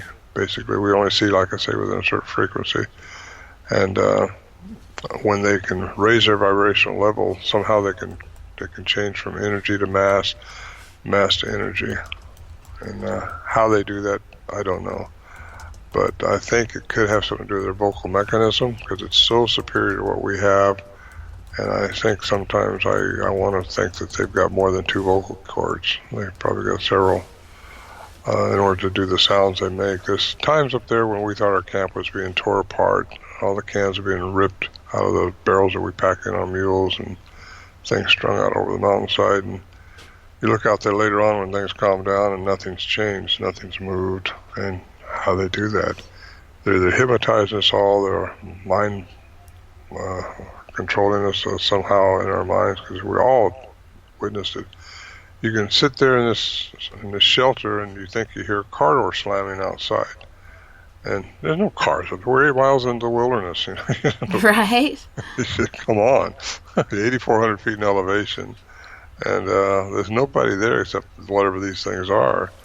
So, and one of the Johnsons said he heard a herd of horses coming down to our camp when it was daytime. He got back to camp a little earlier. We'd all been out walking, and he got there first, and he thought he heard a herd of horses coming down at us at the camp, at him at the camp. And it's just weird. Just weird things happen. You got these lights floating around at different times, and 2 years ago when I was up there, I might have mentioned this earlier, we'd seen this elongated light. It's about 3 foot long, just come floating by our tent. And I mean, we watched it for probably a minute or maybe a minute and a half. Wasn't fast, it was just floating through the trees. Looked like a lightsaber from Star Wars. So I don't know what to think about that. What do you think about that? Where's he go with that? it's not normal. But there's some strange anomalies goes on, and the Johnsons had these orbs floating over their heads, following around the camp one night. And we came in the next day, my friend and I, and he was telling us about it. But what do you do with that? It was lighting up the whole camp, they said. Anyway, got off the subject. No, I guess I'm still on talking about Bigfoot, aren't we? Yeah, and it's interesting, like, the different things that you see in relation to Bigfoot. A lot of people have witnessed Bigfoot and UFOs around the same time, so they're wondering, are they in cahoots together? Is this an interdimensional being? I think it's more of an Earth being, like something that dwells here on the Earth that has for centuries. Other people are thinking, you know, they're in cahoots with the aliens. They've seen them get on the spacecraft with aliens, and so they're thinking they're interdimensional. That's how they're able to elude us when we're trying to get pictures of them. That's why they're blurry, and, you know, there's so many different things that you could say about it. Like, we have ghosts, and when we get pictures of ghosts, generally they're blurry. Perhaps this is a picture of a Bigfoot ghost, you know? Like, there's so many different things that it could be. But I do believe that they are earthbound, you know, beings as far as they came from this earth. But at the same time, saying that, a lot of people think that we're not even from this earth, that we were implanted here by aliens. I mean, there's so many different directions we could go with this. Well, my belief is we are hybrids, you know, but God made us that way from the troglodytes, the caveman. And these things, whatever they are, they were made the same way, except not by God. By God, I think, is the ultimate alien, if you look into that. He's energy. I say he is a conflict now in the Vatican about they don't want to, why the Bible calls it a he all the time. Why can't it be a she or an it? Well, what is it? And even Christ said, no man has seen God. And it's not a thing that you see. It's what's in all of us. It's the energy that surrounds all life form. And in my opinion, of course, I guess we'll all know someday, but... Well, there's a scripture, we were talking about the Bible earlier, where it talks about we will create man in our image, he, she, we, them. And I think, you know, God kind of kept our Heavenly Mother out of the script, because look at how we disrespect and use his name in vain, and he's just protecting her from us using her name in vain as well. I believe there is a Heavenly Father and a Heavenly Mother, but she's kind of kept out of text or script to protect her name, to protect her from the disrespect that we use when we do use God's name in vain. That's just my thought process, but I do believe that there is a Heavenly Father and a Heavenly Mother, and the same thing as, you know, how we're fashioned, we're men and women, and there's so many other creations that they have created. But I do believe in a Heavenly Mother, but I do believe that God is a male, but there is also a Heavenly Mother. So there is a Heavenly Mother and a Heavenly Father. It's kind of confusing when you try to wrap your mind around it, but I do believe that there are two beings that we are made in their image. Well, listen, I never heard that before. I don't think it's a male or a female. I think it's energy. And that's what I think we get. We're all part of a collective energy, and we're all supposed to be united as one. Kind of like birds. You've seen birds fly in a flock, and they all move in sync together, all turn at the same time. Fish will do the same thing when they're spooling in the water. They're not talking to each other. They're all collectively one. They're moving within their oneness, and we're all supposed to be one. And Jesus said, "I wish that all could be one with the Father as I am one with the Father." And that's also, God is not a man. That it goes on and on. So I think he's just trying to tell us how we can find out who we are as humans, how we were originally designed, and how much more we can do, because he was doing it. And he said, you can do it too. And yet we're not, so far we haven't been doing those things. I think we got a ways to go, like I said earlier. Aliens, I think some of them can teach us and will teach us. Maybe through the form of a Bigfoot. I don't know. Maybe that's what they were trying to do to us up there, teach us something. But we think we're the head of the food chain here, you know, on this earth. But I'm not so sure we are. We've been given dominance on Earth, not dominance, dominion. Excuse me, wrong word. Dominion on Earth. That's why you can command these things to leave, and they will leave. If you know who you are as a human and have that belief in you, they'll sense that, and they read your energy. I'm sure of that. Me and Warren Johnson walked out of our shelter one time and we heard this thing yelling and chattering right outside, probably 30, 40 feet away from our shelter. And we thought, we were getting kind of bold then. We knew they weren't after trying to hurt us or nothing. So we said, well, we shoot out that door right quick, doorway, we'll see it run off. It's kind of bright moonlit night. And we were walking probably 15 feet apart, heading up towards this tree where we thought this thing had to be behind. And we thought we're going to see this thing run off and get a glimpse of one. Well, nothing ran off. But all of a sudden, him and I both got frozen in our tracks. I don't mean from fear either. We weren't afraid at that time. We just could not move forward. I brought this up to a scientist years later. He said, well, it has to be either pheromones or infrasound, but I don't want to hear about your fear. I said again, we weren't afraid. It wasn't fear. It just like hitting a wall that you can't see.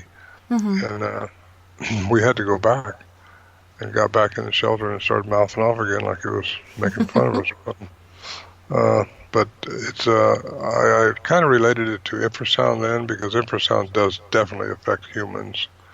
Pheromones are only supposed to work within the same species. So if these are shown to be part human, which I think that's going to come out this next year too, there's more and more stuff coming out like that it could have been pheromones. But something stopped us. And it happened to me once again when I was by myself out in the woods. I wasn't even thinking about Bigfoot up there. And I got stopped like that. And it just, they've got some abilities we just don't understand, some attributes I should call them. But I'm not so sure that we don't have the same thing. We just don't know how to use it. Well, yeah, and like you were saying with the genomes and such, I'm sure that we have some in common, and, you know, we have some equality there, but I kind of think that they're more advanced. Like, they stay in nature, but they are so stealthy, like, we can't even take a clear picture of them, really. And they're so intriguing and interesting, just the way that they are able to move around, and some people have interpersonal relationships with them as far as kind of being able to communicate and having them around their house or whatnot, and having some sort of relationship, but it is kind of spaced out as far as they don't get really, really close to them, because like you were saying earlier, they are very empathic, and they know what's going on. They kind of know the next step before you even know what you're going to do. And I kind of really like to get into these voice recordings that you've gotten of them, so they can get an idea of what you guys were hearing while you're in this camp and how it kind of stopped you in your tracks from moving forward and going on with what you had planned to do, but you really couldn't. You want to play one? Yeah, so the first one I believe that you sent was a rapid fire sequence.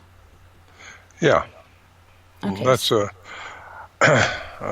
it's just the rapid chatter that we've heard several reports from over the years from different places, but these are the only ones I've ever known that are known to be recorded like this and studied. So they just talk very fast, and the cryptolinguist who studied these sounds later on, he had to slow them down to transcribe the language that's in there, and it is a complex language. So you go ahead and play that one and get it started.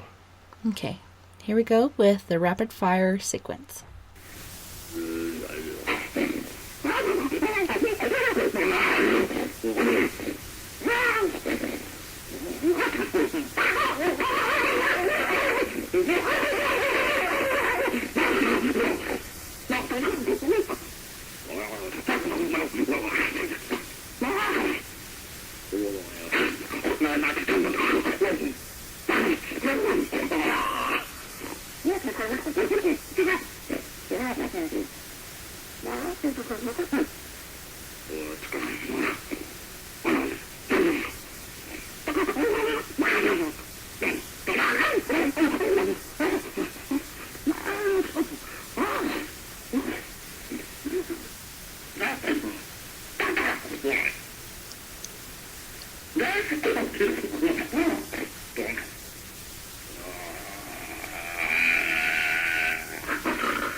That was awesome. Somebody said that sounds extra close to the microphone, but I actually have it in our audio clips where we have our commercials and intro and everything, so that was played from our audio for you guys to hear and not putting my mic up to it. I didn't hear it. I should have put my headphones on the mic so you could. But you know what that one is, right? The rapid fire sequence. Yeah, I've heard it before, believe me.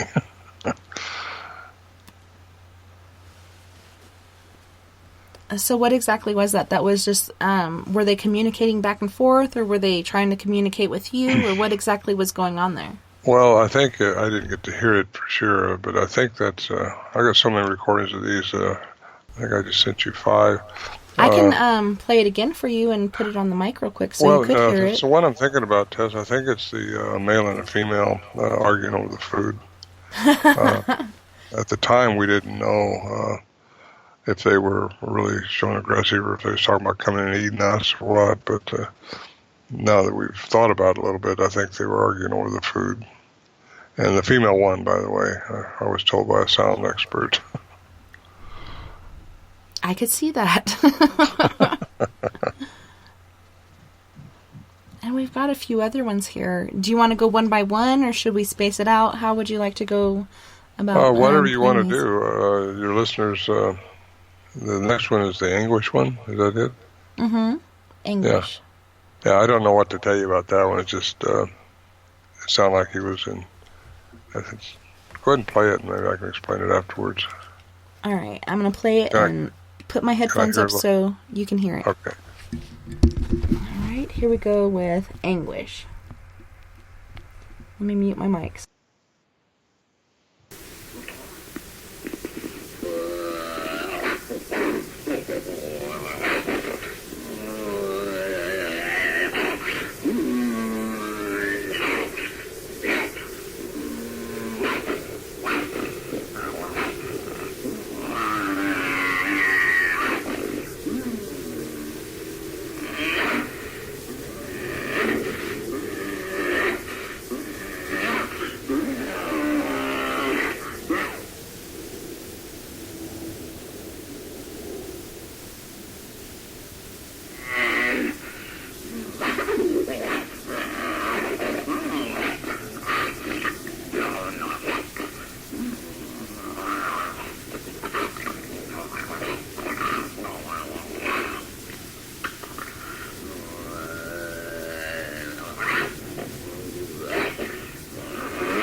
Yeah, you kind of wonder what he was.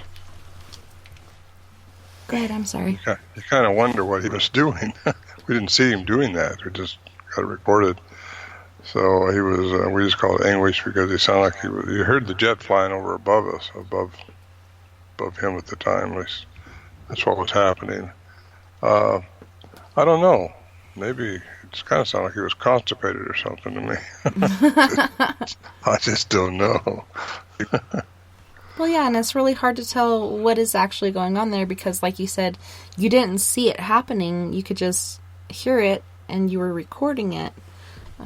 So it's really hard to tell what was going on there with that clip. Yeah, that was made by Alan Berry in 1972. It wasn't until 74 when I got a glimpse of one, and I was recording it at the time.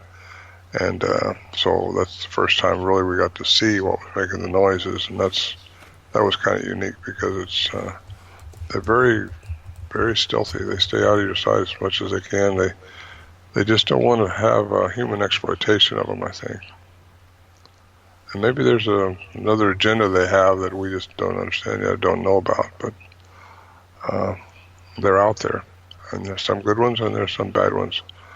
And a lot of people go out in the woods and never come back.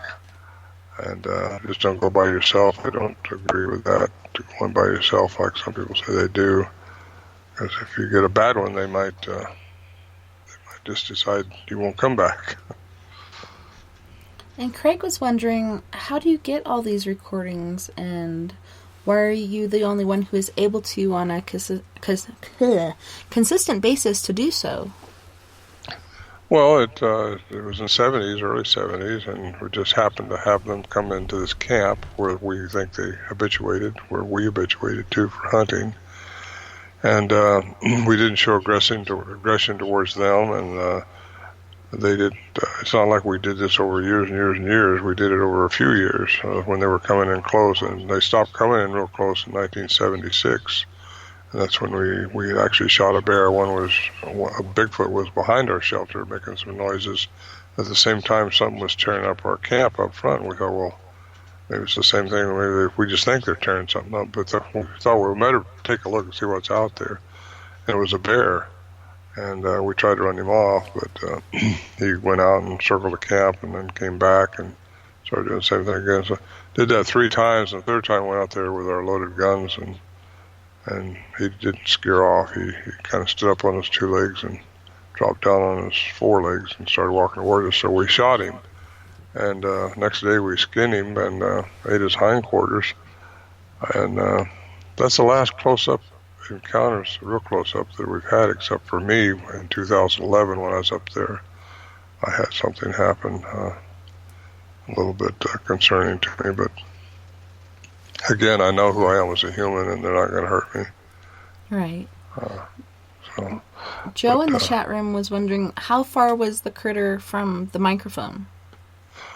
Well, we don't know because we didn't see him, but they have such an amplitude, such a powerful lung capacity. He had to be 30 or 40 feet away, but it sounded like he's standing on there holding the mic, you know. Mm-hmm. Yeah. But now that microphone, right, that sequence you just heard was about 40 feet behind our shelter, taped to a little sibling tree. And he was behind a rock formation, Alberry thinks, or behind one of the big trees. There's some huge trees up there. So also I was told by a professor that I know that we have remnants in our makeup of like gorillas do. They can squeeze your arms down and squeeze these air sacs and really protrude a loud scream like the howler monkey or like some of these great apes can do. And these things may have that too and can throw their voice tremendously. So it could have been 40 feet away, it could have been 15 feet away, but it wasn't any closer than 15 feet, I'm sure. And Shar was asking, did he say they ate him? No, they shot the bear that came in shortly after that and ended up skinning and eating the hindquarters of that. Not the Bigfoot, but the bear. No, the bear. Right. Glad she straightened me up on that one. Yeah. No, not the Bigfoot. They didn't eat the Bigfoot.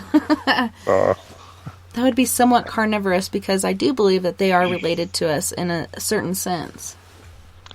They are, I would believe. I think in a mitochondrial sense, yeah, the maternal side.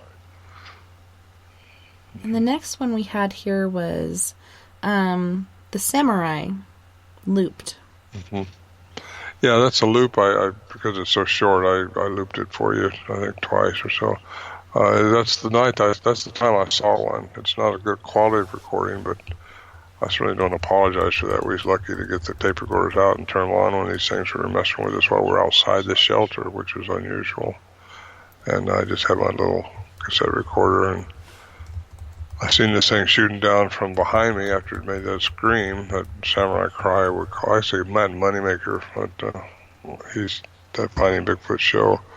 He come up and heard those sounds before he started the BFRO.net, and he coined the sound samurai cry, and that's where actually Scott Nelson got a hold of the sounds. The cryptolinguist was through the BFRO.net because he had some of my sounds on there. Matt did. And he started the BFRO right after that. And I think he's used my sounds also at different times to sound blast, which I don't agree with at all.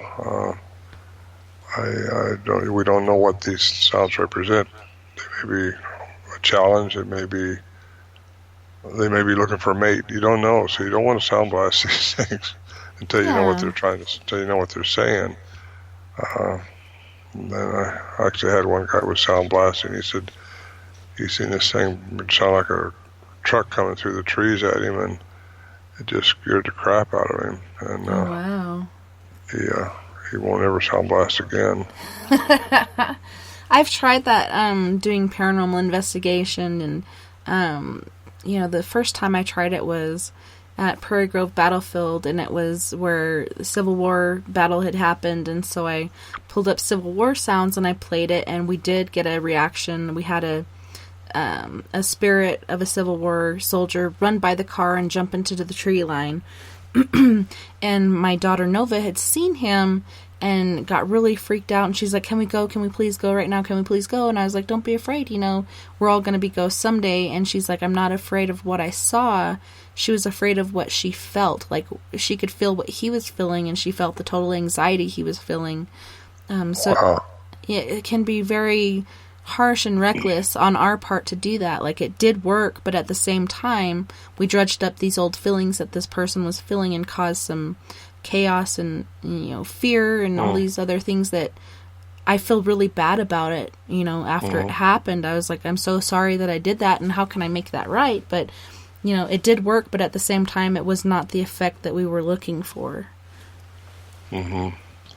Yeah, I think I have my theory on ghosts, too. I think they're kind of stuck here. They have not got their vibrational frequency high enough to get out of this. They're stuck between dimensions, and they can't get back into ours, but they can't go any further until they raise their vibrational frequency. Because once you can raise it so high, and this pretty much has been proven, you can play a note on a piano. If you keep raising it high enough, so many octaves, it will turn into light.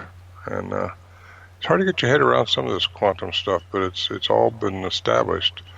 And some people say, well, it's just a theory. Well, if it's established by mathematics and quantum theory, then it has to be established that it's not true by mathematical means. And so far, these theories that we talk about are theories. They can't be disproven unless they're disproven by mathematical means. And no one's been able to do that with some of these equations that these physicists come out with. Yeah, and a lot of people believe that, excuse me, some spirits are stuck here because of the tragedy that happened, how quickly their life was taken, and they don't realize what has happened to them, or that they are really dead, and so they're kind of stuck in this repeat of what has happened to them. But yeah, that really did make me feel guilty after I did that, and putting this spirit through this chaos. Like, he really did fear for his life. He was so afraid, and with the flare camera, I was pointing it at the tree line where they would go and hide when cannon or rifle fire was happening. They'd hide in this tree line to hide from, trying not to get killed. And yeah, it just really did make me feel guilty. But yeah, it's interesting how that does happen. Well, you wonder how a lot of things happen. Of course, quantum physics says that time does not exist like we perceive it. Mm-hmm. That's hard to get your head around because we think there was yesterday. We're in our memories. We think there's going to be tomorrow. We live in the now. But and you get out of this space and this time that we're in, and it does not exist as we perceive it now. In fact, in my book, I talk about how scientists have shown if you travel at this 99.9% of the speed of light in space, and for 1 year, you come back and 227 years have passed on Earth. So yeah, time for them is so different than it is for us. And time travel, according to Stephen Hawking, is according to several physicists now, in the math of it all, they say it's possible. So it's just, it just takes time to get your head around all this stuff. It just works. It works in strange circles sometimes. And Danny's in the chat room. He's like, I want to hear more Sasquatch sounds, please. So should we go on and play the Samurai? Yeah, it's a quick one, but it's the night I got to see it, and that's what made the difference for me. Not a difference, but pretty phenomenal.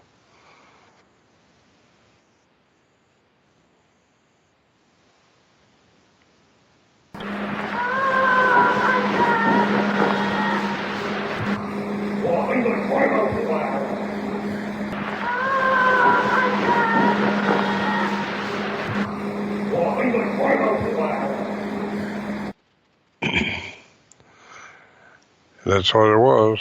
Sound like a samurai. Was that two different Bigfoot? No, that was the same one. The cry and the sound. I had it looped twice, so you heard it twice. But he was behind me where I was sitting. Me and one other guy was in camp. We came in on horseback earlier that day, and it was just getting dark when we started hearing the limbs break and the rocks start popping, and that's kind of what they do. So we were kind of used to it, and we thought, okay, we're having some activity now. And then you hear the whooping back and forth. Did I send you any whooping sounds? Whistle, talk to us. Maybe that last one might be it. Yeah, I have whistle and talk to us. Yeah. Well, the whistle one is just they whistle through the vocal cavity, and not through their lips like we do. So if you want to play the whistle one, we get that one. All right, so I'm going to mute myself, and that way it doesn't echo through because I have to put my headphones up so Ron can hear it. But this next one is called Whistle.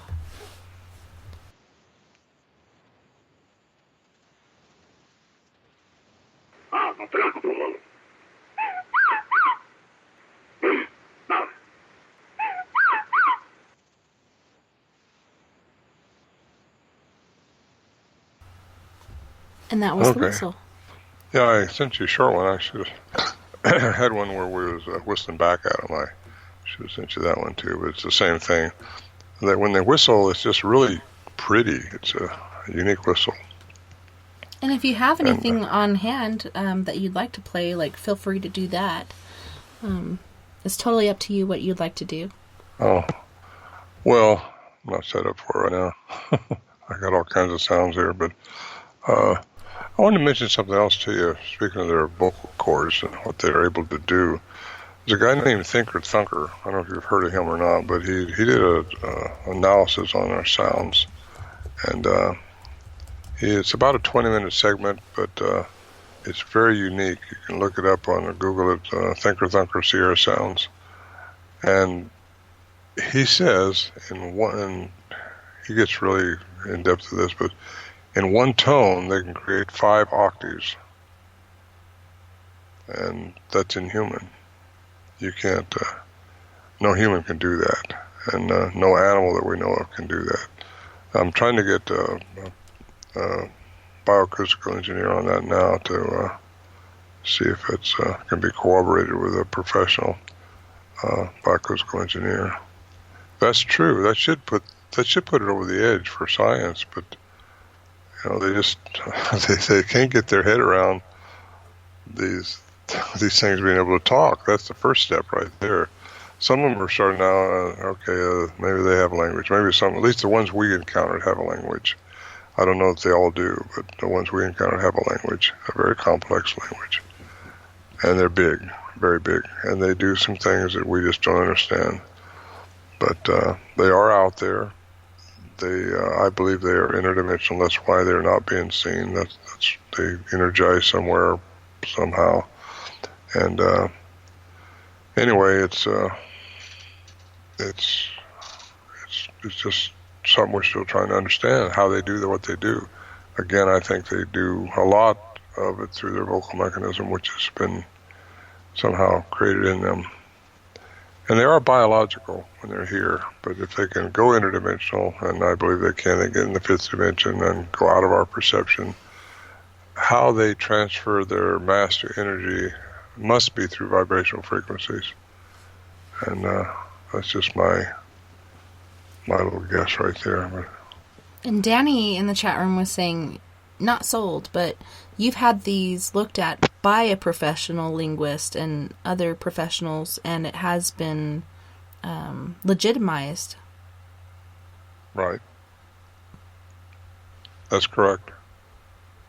So it's not just, I have this recording and this is what it is. It's actually been sent through different people, and it has been legitimized, right? It had a year-long study at the University of Wyoming by a professor, Arlen Curlin, and he legitimized it as far as it being created at the time of it. It wasn't pre-recorded, re-recorded. wasn't altered. It wasn't manufactured in any way. It was real. It goes below, above, and beyond what average human can do. And then that was way back in 1978. He gave it at a lecture in UBC, University of British Columbia, in 1978. And he gave his report there, and Anthropology of the Unknown. That came out in a book. His whole report's in a book called Man-Like Monsters on Trial, and it's by the UBC Press, and that was produced in 1980. And then you've got the cryptolinguist Scott Nelson, who transcribed the complex language, and again, he's a 2-time graduate of Defense Language Institute, retired from the Navy as a cryptolinguist, transcribing language. So, yeah, it's all, we got these people behind it, and then if I can just get this third gun out there to shoot this smoking bullet, or whatever you want to call it, on that Thinker Thunker thing, that'd be phenomenal, because if they can make 5 octaves in one tone, oh my gosh, that should put it over the edge for people. Because the sounds have been proven to be legitimate, so we know they're real. Because we knew they were real anyway, but now you got a PhD saying they're real. You got a cryptolinguist saying it's a language that only humans can make, generally. Or at least it takes a human-type mechanism, at least, to make these sounds. The sounds have the morphine stream in them, which is a complex group of words which make a cognizant sentence. Again, if we can get a biophysical engineer to study these again with the current technology and corroborate what Thinker Thunker's saying, well, that's 3 strikes right there, and that ought to get all the academia on board. But again, they don't want to touch something that says Bigfoot or Sasquatch on it. And GJ was asking in the chat room, what does Ron think about a collective intelligence with them that maybe could explain how they make and improve structures all over the world, or one may know us and tell a friend? Yeah, well, I think we all have a collective consciousness if we can just deep into it. That's how we do telepathy. That's how I think they all can collectively know what the other one's doing. I had one at my house one time down in the San Joaquin Valley where I lived on my ranch. I was out irrigating, and something was following me. I heard this clicking sound like we'd had up at our camp, and that clicking sound, we heard it at our stove for a while, and then that clicking sound came up to the shelter, and then all of a sudden it was inside the shelter, and we shined our light on. There's 3 of us in camp that night, and there's nothing there. It just stopped immediately when you turn your light on, and you turn the light off and it start up again. Well, that same clicking sound was down in my house, following me around in the field out there. And I kept looking, well, am I stepping on something? What is this? And it was the same sound that I heard up at the camp just a few weeks later. What really made it strange is one of the guys up there with us, and I asked him a few years later, Bill, did you ever have anything happen down at the house? He said, you remember that clicking sound we had up there? He said, I had that out of my house. So we both had it. It's like who knows what that means, but I've also had this big pounding on my house at night. And at nighttime, it just jar you. You think, well, who's there? You get up and look, and there's nothing around. I live on a ranch, and just you look, maybe a pine cone hit your roof or something, but no, that didn't happen. You look next morning trying to see what went on, and I've had it happen several times, really, and so has my daughter. A lot of people report that nowadays, that these things can follow you, but they're really not physically, they're not following you. Somehow their energy is following you and manifesting this sound somehow. I don't know how to explain what they're doing, other than it has to fall into quantum science somehow. And it makes me wonder if you showed it to an Aboriginal or some other tribe that uses these clicking sounds, if they could decipher it. I don't know. I've never tried that. Joe was wondering, where in the Sierra were you? Well, I can say this, it's between Yosemite and Lake Tahoe, the high country. You can't get in there in wintertime, too much snow. So that's about the best I can do. Best I will do. And Adnam was wondering, does Ron have any Native American lineage? I do, a little bit of Cherokee in me. Yeah, a lot, but a little bit. Me too. Yeah, a lot of people do. And I know everybody says they're part Cherokee, according to some people. Everyone's part Cherokee, but there's a lot of us out there. Kevin I know was my wondering... grandmother. Oh, go ahead. Yeah, my grandmother. Well, I was going to say my grandmother's sister was kidnapped in a wagon train in the 1800s, and never saw her again. So there's stuff like that goes on. Anyway, go ahead. I'm sorry I interrupted your question. Oh, that's okay. I love what you were saying. Well, we have another question, but we also have to go to break here in about T-minus 6 seconds. So, you guys don't go anywhere. We'll be right back after these messages. Heading to Vancouver and looking for a night on the town? The Moose Vancouver is the bar that never stops rocking until 2 a.m. every night. The Moose has great food with everything on the menu from $6.95 to $8.95. Fantastic, vibrant staff and rock and roll that will bring you back to when the music was real, the hair was long, and the guitars were rockin'. Get your party on at the Moose Vancouver, the official party bar of Spaced Out Radio. Get your horns up with me on Spaced Out Radio. This is Ron Bumblefoot Thal. Come tune in to SOR where you can hear me rock out with Little Brother Is Watching, the official theme song of Spaced Out Radio. And then come on over to bumblefoot.com where you can find out about my tour schedule, my music, and everything else. Bumblefoot.com keeps you up to date on what I'm doing and the best way to stay in touch with my music and music camps. Sign up for my newsletter at bumblefoot.com and remember, Little Brother Is Watching. Looking for the stories of the strange and weird that you will find hard to find anywhere else? Check out the SOR Newswire on our website. Our writers, led by Captain Shirk, are scouring the world for the oddest and most bizarre stories we can find. Everything from weird crime to suspenseful and paranormal. We're working hard for you to bring you the most intriguing news of your day. Check out the SOR Newswire at spacedoutradio.com today. You hear footsteps in the empty room above you. A rocking chair begins rocking by itself. Don't be afraid of the things that go bump in the night. Reach for Spirit Storybox, the iPhone app the Huffington Post UK called the only ghost hunting app you will ever need. Spirit Storybox. The spirits are telling their stories. Are you listening? Hi there, this is Geraldine Orozco from San Francisco's Bay Area Meditation.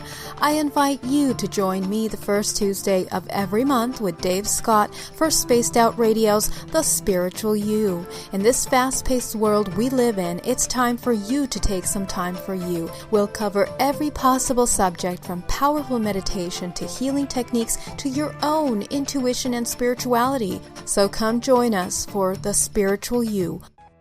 The freedom to post what you want, when you want. That's the social media freedom you need. Social Media Freedom is the free app in your app store. No need to worry about going to jail or being shadow banned any longer. It's the freedom to say what you feel. The freedom to know Big Brother isn't watching. It's the way social media is supposed to be. Social Media Freedom. It's time to set yourself free. Download from your app store today. You know, it's hard being the bad man of ufology, but that's just the way that I like it. This is Chris George Zuger, and I'll be hanging out with Dave Scott and SOR scientist Chris Cogswell for Reality Paranormal, the second Wednesday of every month. And our job is to break it down and come to conclusions as to what is really going on in the supernatural world. I'd love for you to join us right here on Spaced Out Radio. Are you intrigued by Paranormal Talk Radio? You'll love the new Paranormal Radio app from TalkStream Live. You'll find a great selection of talk shows covering UFOs, ghosts, strange phenomena, and much more. Download the Paranormal Radio app now and start listening to the very best in paranormal talk entertainment, including the network you're listening to right now, the Paranormal Radio app, free in Google Play and the iOS App Store. We are getting ready to relaunch the SOR Space Travelers Club at spacedoutradio.com. For For $5 a month, you can join us for a plethora of features found nowhere else. Hang out in a private chat room during the show and after party. You can check out some exclusive content and a store specifically for you, as well as a private listener forum where you can post your thoughts, stories, and pictures. The SOR Space Travelers Club, coming soon to spacedoutradio.com. Do you want to know what's really going on in your world? Do you have questions about who you can trust in the mainstream media? Then look no further than the Rebel Planet. Come get the straight answers right here at spacedoutradio.com. Join me, Jamie Sexton, creator of Rebel Planet News, as I fill you in on the stories behind the stories. All you truth seekers, be sure to tune in to Rebel Planet on spacedoutradio.com the third Thursday of every month. Find your escape where time has no limits. It's about living today and cherishing the heritage of yesterday. A spirit of adventure for what is new, with the nostalgia of the past. Your timepiece is a reflection of who you are. Life surrounded by beauty from the world around us to the soul within. EscapeWatches.com. There is no time like the present to enjoy your escape. Use promo code SMF2017 for your 20% discount today. Are you interested in advertising on Spaced Out Radio? Head to our website at spacedoutradio.com and click on our advertising tab. There, you will find an assortment of ways you can get your product out there with us, from radio commercials to banners and social media.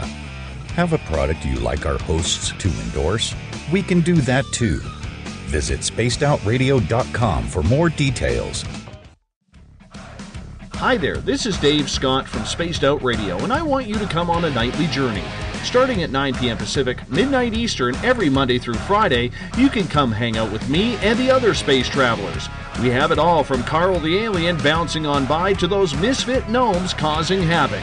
It's 3 hours of fun and entertainment on those topics the mainstream really doesn't want to touch. Come get all paranormal with us at spacedoutradio.com, and together, my friends, along with our resident guitar god Bumblefoot, we own the night.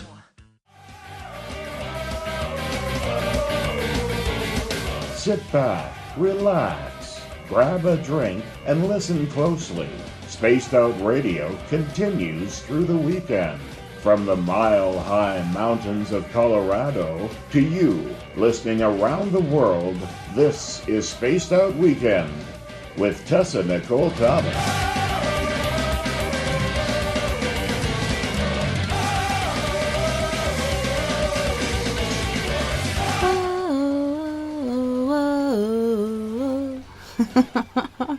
I love that intro. Back into the show. But here we are with Ron Morehead. Ron, thanks so much for being with us tonight and sharing your audio clips. It's been amazing. Well, thank you for having me. It's been fun. Still is. We've got another hour to go. Right? We've got an hour to go. And this by hour... the way, these can be, I don't know if you mentioned it or not, but I do have a website where you can get these on CD, the story and the sounds and everything. It's ronmorehead.com. And my books are available there. Voices in the Wilderness, it's my chronicle of 40 years doing this. And then I got the Quantum Bigfoot, which has just been released last year, and it's selling a lot of those. And then I got the 2 CDs. One is Al Berry's story with these aggressive sounds on it, and that's narrated by Jonathan Frakes of Star Trek The Next Generation. Then Volume 2 of the Bigfoot recordings is narrated by me, and it's my story. It's got the wood knocks, the whooping sounds, the samurai chatter. It's got me conversing with them back and forth. And it's, well, I've had those out for a while now, but still sell them if anybody wants them. They're also, all this is downloadable. You don't have to buy the hard copy. If you live in Australia or UK or something like that, you can download it from my website. A lot less money, too.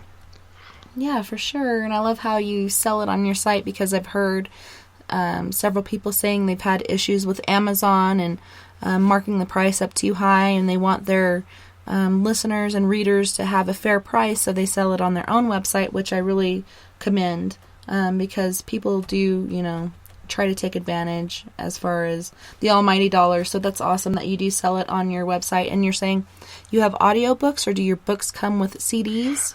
The Voices in the Wilderness comes with a CD. It comes with a CD, so when you get to the context of the sound I'm talking about, you can hear the sound. And I'm making that into an audiobook now. I just have been having a few little mic problems, but I'll have that out hopefully before the end of the year. And that'll be the audiobook of Voices in the Wilderness, and that's my chronicle, 40 years. That's awesome. And the CDs are just CDs. They're not DVDs, but they're CDs. And you can hear the story, and both about 40 minutes long, Volume 1 and Volume 2 both. And they come as a package if you want to buy them both. So it's pretty reasonable. And by the way, I do sell my books, just the books only, on Amazon. And they charge the same. They don't stock them, so they have to come through me. So I sell them at the same price. There's no markup through Amazon or nothing. So Oh, that's good. I just use them for advertising only. And Joe is kind of complaining, okay, location can't be secret. It was 40 years ago, and saying it's between the Sierras and Tahoe Lake is like saying it's between Mexico and Canada. Can you give a more significant location, like a closer variation of where you were? No. Okay. I mean, I will, but I can't, but I won't. I don't want Right? the place inundated. I don't want it inundated with people. And I've had people for years try to get me to take them up there and tell them where it's at, and I don't do it because it's first of all, it's still, well, it was until it's burnt pretty much now, I think. I flew over here a few weeks ago when I was down in California in a private plane, and not all of it burned up, the mountain there. They according to the Forestry Service, it did. At least the map I seen showed it did. But some of those trees are so big, I think it just burnt the underbrush up and didn't burn everything. So kind of anxious to get up there maybe this year and see just how bad it is or was, and hopefully I can have the time to get up there.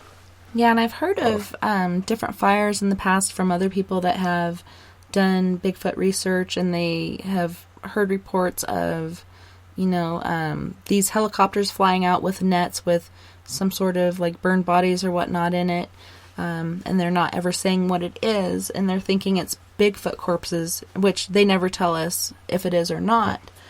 So I'm hoping, being that they're so elusive with us, that they would be intuitive and be able to get away from these fires before they perish in them, because that would just really be so sad. Yeah, I was up there this last July. I went in on a horseback with mules and stayed up there a week.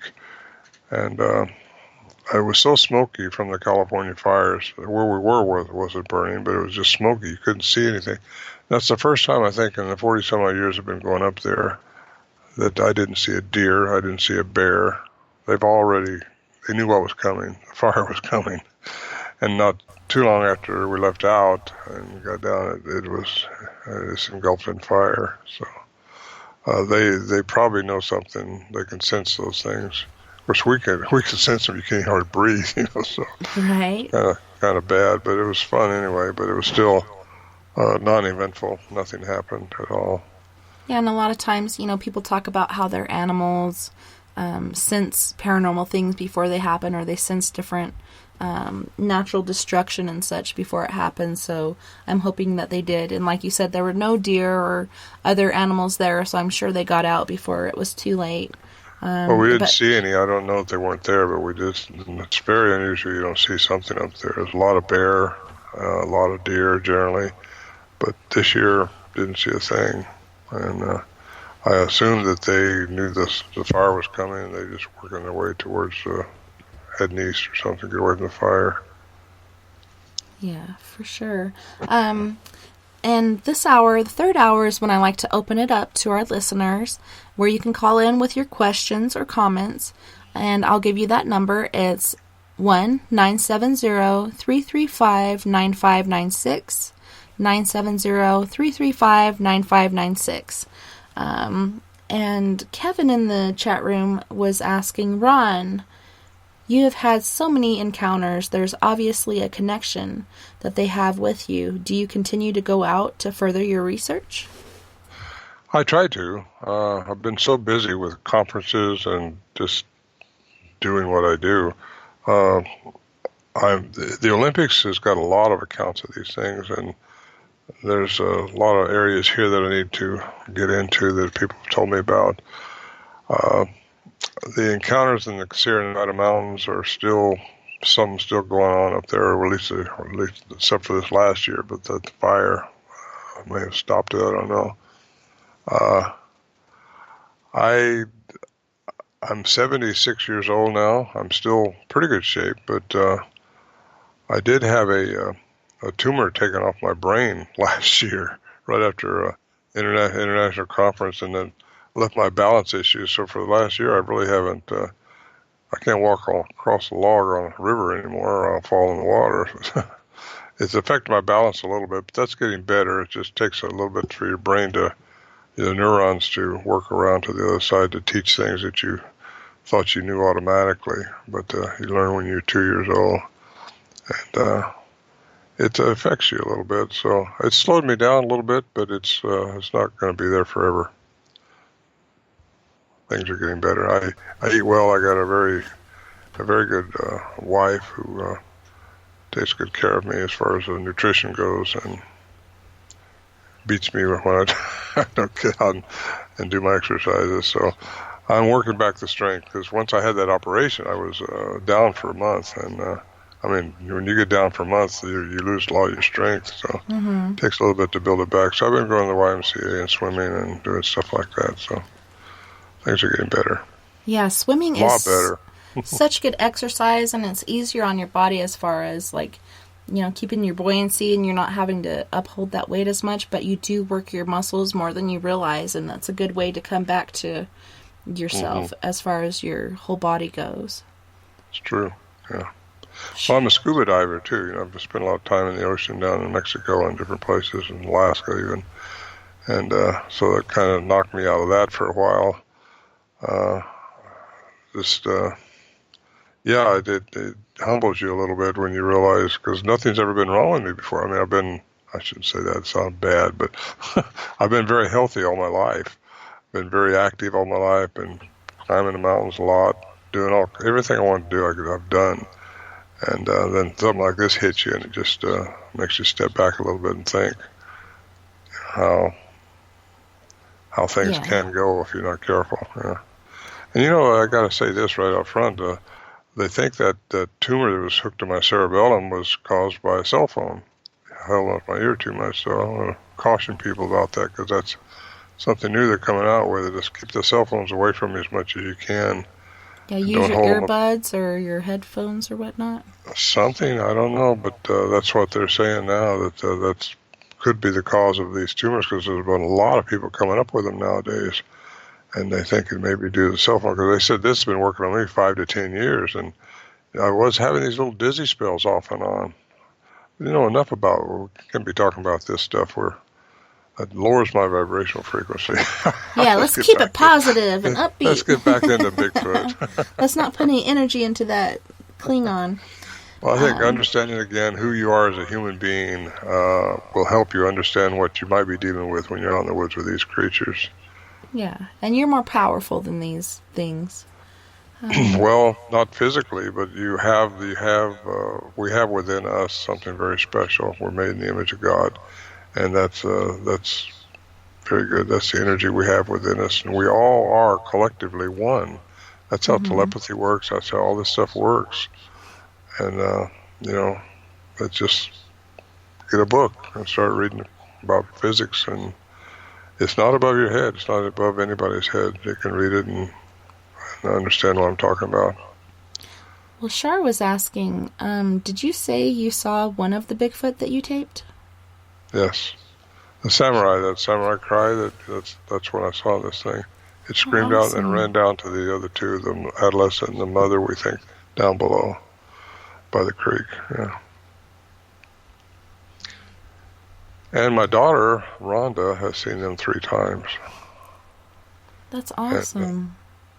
And I think it has something to do with a lot of young ladies, so you got to watch out. I would, especially if they're having their monthly or something like that. It seems like that's when these things would show themselves to Rhonda, and I just...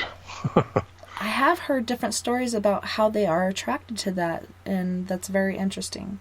I think it's just this young one, what she saw this one time, she was having her cycle, and and it was pretty close sighting. Her and I were the only ones up there, and she looked and seen this. She said it looked like a big, tall, black basketball player. How she describes it, with broad shoulders, very broad shoulders. And next morning, because this was right at dusk, the evening time, when she saw it, and I didn't get turned around in time. This thing just juggled in behind the trees right quick. But I went over there next morning and stood there and measured a little over 7 foot tall. Wow. And she said it appeared to be young because it wasn't buffed out like she reads about these things being. Yeah, it's more lanky or whatnot. Yeah, a little lanky, but broad. And we like to keep it kind of light and happy and fun here. And Adnam comes in here occasionally and likes to ask our guests, and he just asked you, Ron, how many gnomes fit in your pocket? How many what? Gnomes fit in your pocket. Gnomes? If you were to make a guesstimate. Well, I don't know how to answer that. Okay, let's see. We have other questions here. Could being close to an interdimensional being like these Bigfoot have caused this brain tumor? Joe asks. No, I don't think so, no. Yeah, we're thinking cell phones. I don't even like to talk about that because it's not a positive thing, and it has humbled me a little bit, kept me out of the woods. When I went up there this last summer, I rode a horse, had to ride a horse. I couldn't walk up there.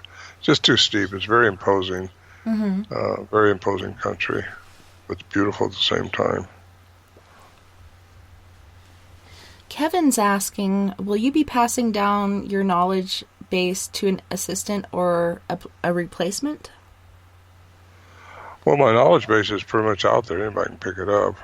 My daughter, Rhonda, of course, she's got her own stuff going on in Oregon. But really, it's in my books, what I know, what I think I know. There's things I know and there's things I think I know.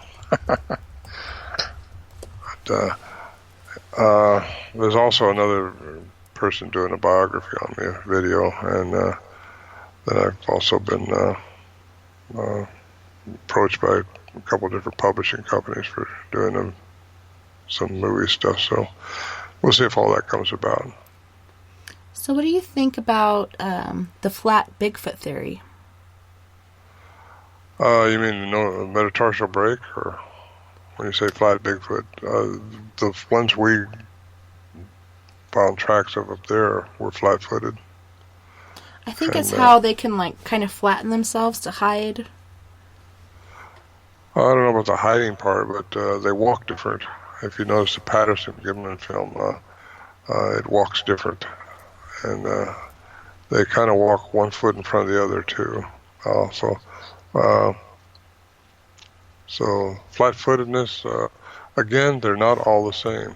And unfortunately, a lot of people think there's just something out there, but there's, I think, more than one kind. And some can do things that others can't do, in my opinion. Danny was saying, flat Bigfoot theory, they are max 3/8 of an inch.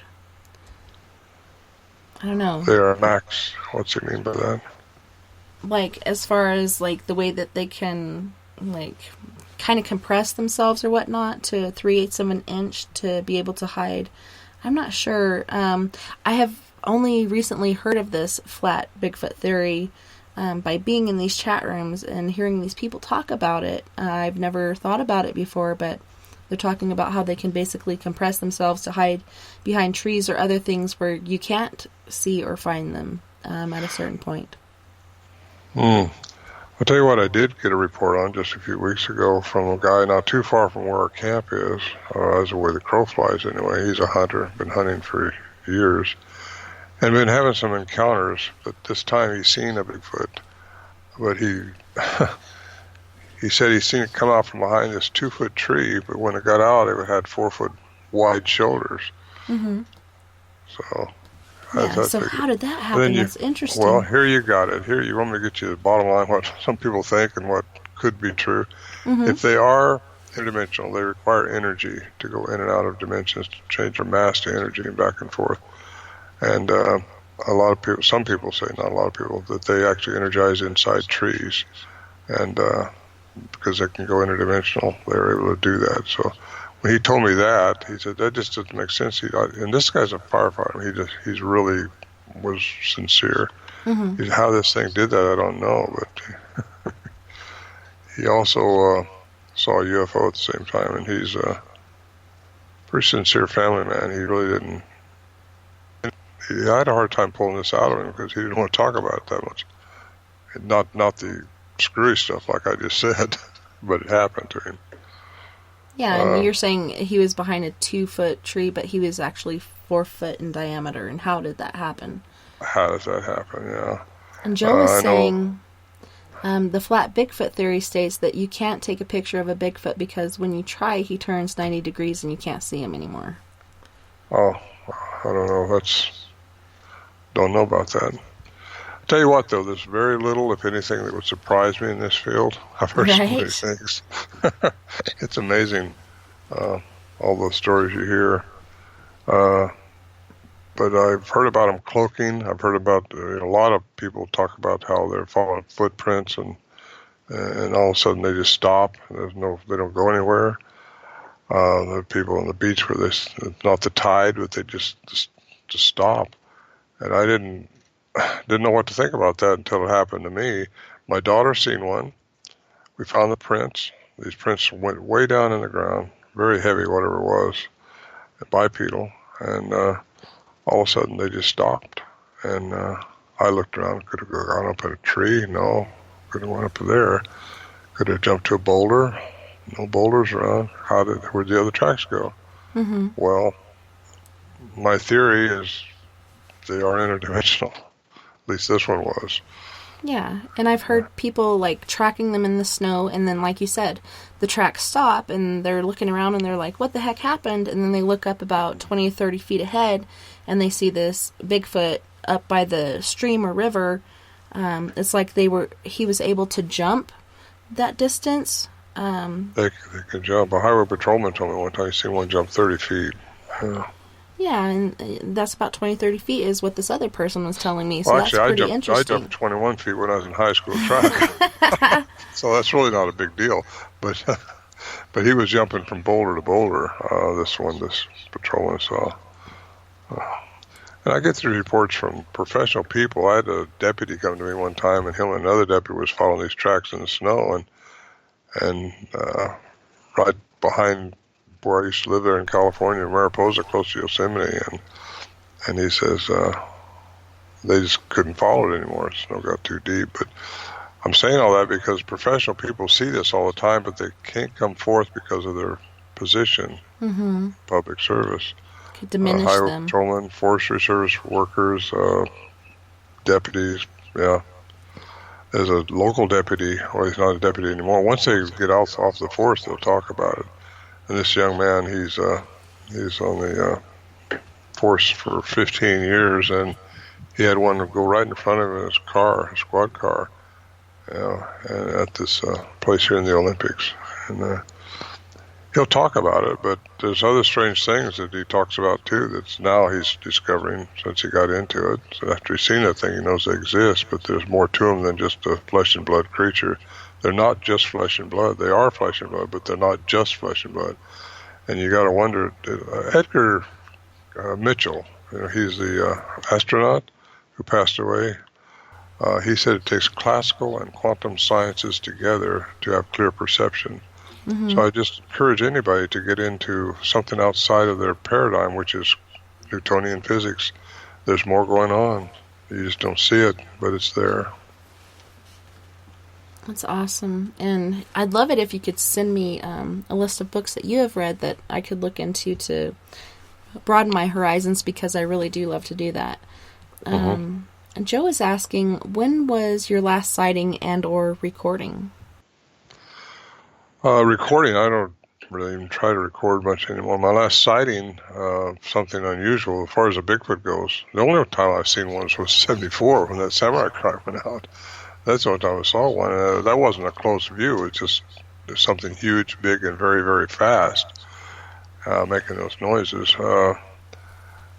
But the what happened last 2016 when I was at our camp is I told you about this light that went by.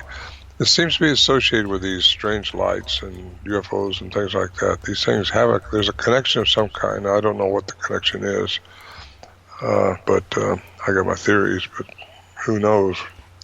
But that elongated light that went by is kind of disturbing. I never saw anything quite like that one before, and I don't know where to put that in my strange book of things. Didn't know if it was coming up the tent where we were, because it's an open tent, real nice night, just waltzing through the trees like it was a person or something, but it was like a lightsaber. That's amazing. There was actually pictures taken during the fire in California where you see this, like you're saying, this lightsaber sort of thing shooting down into this area. And people are talking about directional energy weapons and such, and it's just pretty sad and scary, like how bad these fires have gotten and how many people have perished. But it does make you wonder, like, what exactly is going on, and you haven't heard anything about, oh, it was this guy starting a fire or this happened. They were at first calling it the campfire, and then you hear Paradise Fire and other things, so I'm wondering if it happened or started by a campfire, but then it spread so far out. Like, I know embers can fly and catch fires, so on and so forth, but so many different and weird things happening with this area. But it is very sad. It is. California's got some beautiful country. The state itself is kind of messed up with its bureaucracies. That's why I moved out. Yeah. I was one of their better taxpayers, too, but I wasn't going to support it anymore. I needed to. So, I moved to Washington, and a lot of Bigfoot stuff up here. I still go down there because I still got family down there, and I know a lot of people, and I still want to go up to our camp when I can. But you have to go in, even if you're in pretty good shape, you can walk in, but you got to be in real good shape if you're going to really do it right, or take a horse. Mm-hmm. And so I sold my horses after I brought them all the way up here. I go down there and rent horses, so that didn't make any sense to me. So. Yeah, it's a lot cheaper to rent them, then you don't have to feed them and do the care and uptake and whatnot. Yeah, my ranch, I had 64 acres, so I was able to keep my horses, so they're okay without too much trouble. Just you can leave for a week or two and not worry about them. But up here, when I moved up here, I bought this place. It's only an acre and a half, so couldn't really keep them here very well. So I had to farm them out, and I don't like that. If you're gonna have horses, you need anything is made for its use, and an airplane is made to fly, a horse is made to ride, or what have you. I never thought of it as a pet, a horse. So.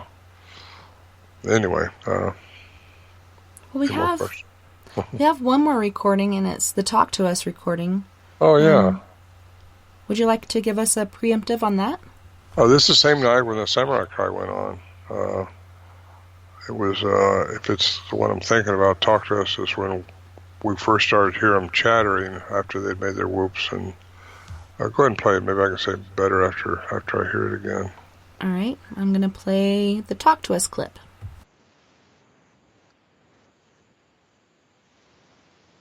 Please try and talk to this.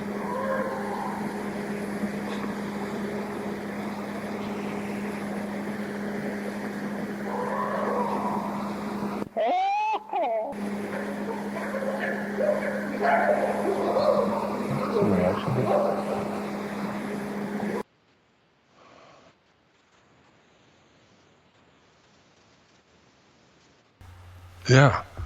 That was short. I cut that off. I should give you some longer ones. Right.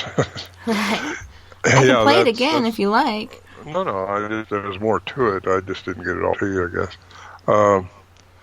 They were asking me something. I don't know what it was. I wish I knew. But it was definitely a question that came out of that the whole evening. And they were having fun with us, I think. By the way, these things will toy with you. Mm-hmm. I think we think we're smarter than them. And when we're out in the woods, believe me, they're the King Kong out there. And they're more intuitive than anybody wants to give them credit for. And these things are become kind of friendly in a way with us up there, but they still wouldn't come out and really boldly show themselves. So what they were doing that night, I don't know, but they were talking, and the cryptolinguist says that it sounds like they slowed their vocal range down to maybe possibly something we could understand. Instead of the rapid chatter, they were slowing it down, and that's what he says. And because I always wondered, because those sounds on 74 that you just played a little piece of there were so different than the aggressive sounds from 72 that Alberti recorded, and we all recorded them then too. I had to wonder if it was the same family group or if it was something else, and he said no, it's the same vocal mechanism did both the sounds from 72 and then 74. It's interesting. They were trying to communicate something to us, and don't know what, but maybe someday I'll know. A lot of people say, oh, I know what they were saying to you, I can understand them. Mm-hmm. But they all tell me something different, so how do you know which one to believe? Right. So what do you think about the Bigfoot on our continent and others found in different parts of the world? Do you think they're related as far as Yeti and these other things? I think they're related. Mitochondrial, they are for the maternal side. The nuclear DNA, the male counterpart, is probably could be different aliens, different something. Some of them could be a remnant from the age-old past. Have been here for eons before we were, maybe. I don't know. Some things you just don't know. I been doing this probably as long as anybody and had more encounters than anybody, but that I know of anyway, and been fortunate enough to have these sounds analyzed. And I still don't know the answer, and there are no experts in this field. There's people that know a little bit more than others, and there's people that think they know a lot more than others, and I'm neither one of those. I just know what I've shared with you, and maybe a little bit more. I got theories, but they're all theories. You don't know. I've connected dots from all over the world and what these things could be, and my summation is that they are hybrids, different ones from different types of species. I've came here on Earth, and I've probably invaded the genome of different primates, and some are good and some are bad. Some have good intentions and some are not good. Well, yeah, and it's just like with aliens. Like, there's so many different species out there. Some are good and have our best interest at hand, but others are just looking for our demise. And I think Bigfoot really is just trying to survive, which they've been doing for eons and centuries, and they're really good at what they do, because we haven't caught one yet. And we're having issues with finding bones. Do they bury their own? Is there a certain thing that they do with them? What have you found in the field as far as... the Native American lore says they bury their own. They take care of their own. There are also, the Native American lore says they live in two worlds. So you got to wonder what that means. It means they're in the physical world, and they're also in the spirit world, which means they're interdimensional. They also say they live in trees. There's another account. They live in trees. A lot of people say they came out of the trees. Well, they didn't just come from behind the tree. They came out of the tree and materialized outside. It takes energy. A lot of times our batteries will go dead up there. Cryptolinguists, he'd go up there with a pocket full of batteries, enough to last for a week, and they'd be dead. So there's something going on with energy in these things, and I think they require energy. And that's interesting because I find that in the paranormal field as well.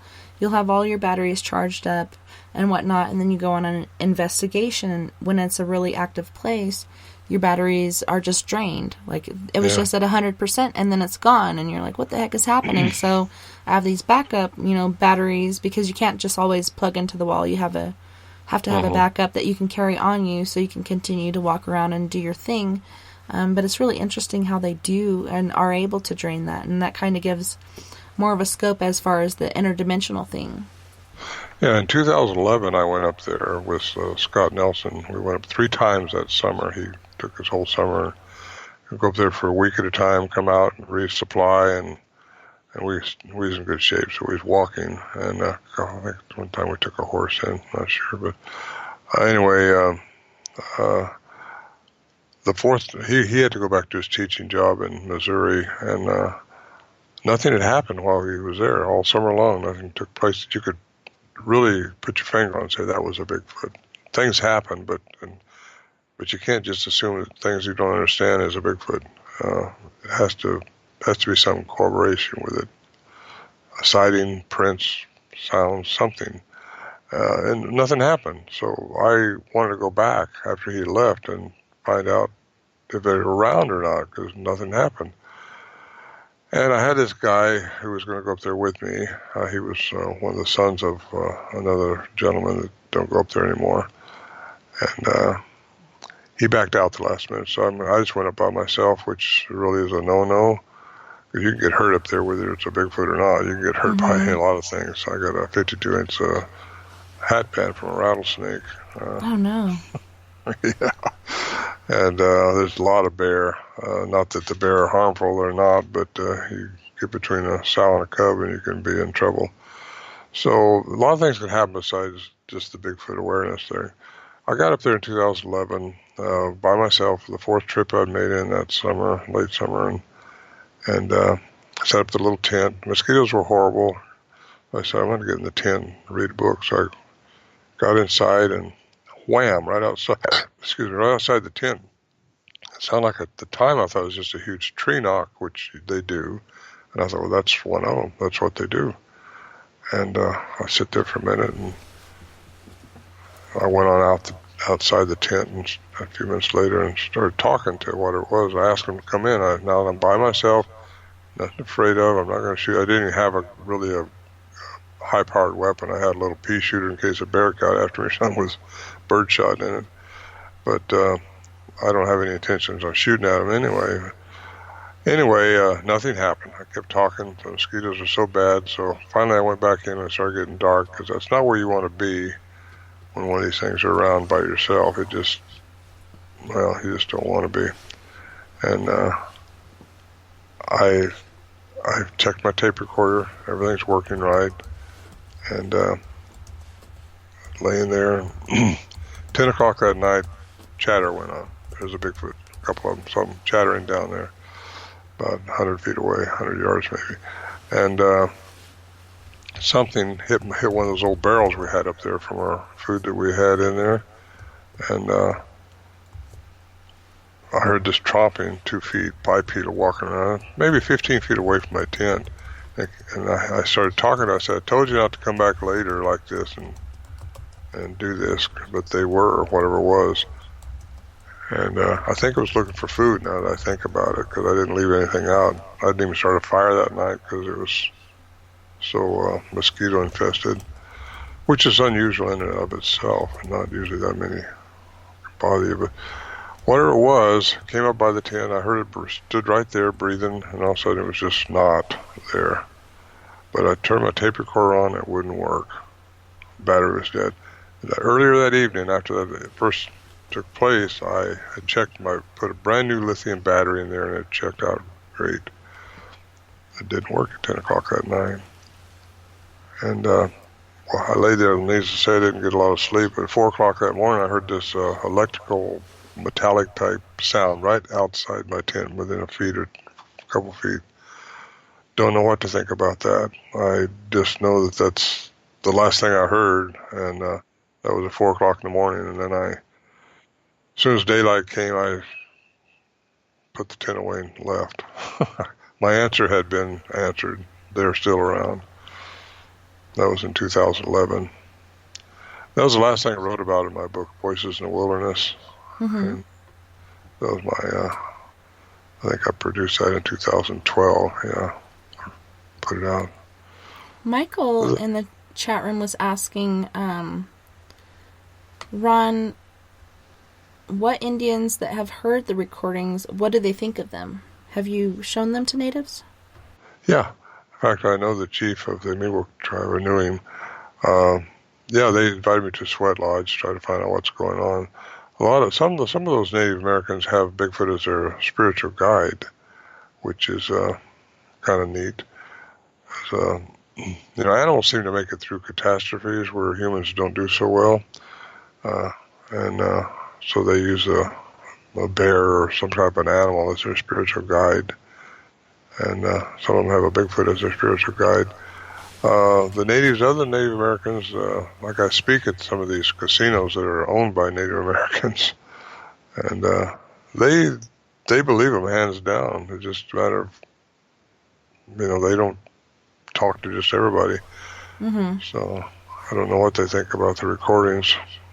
Well, it doesn't matter what they think. They are what they are, and they think that whatever they are, they should be left alone, that they're just their brothers in the woods, and they live in two worlds.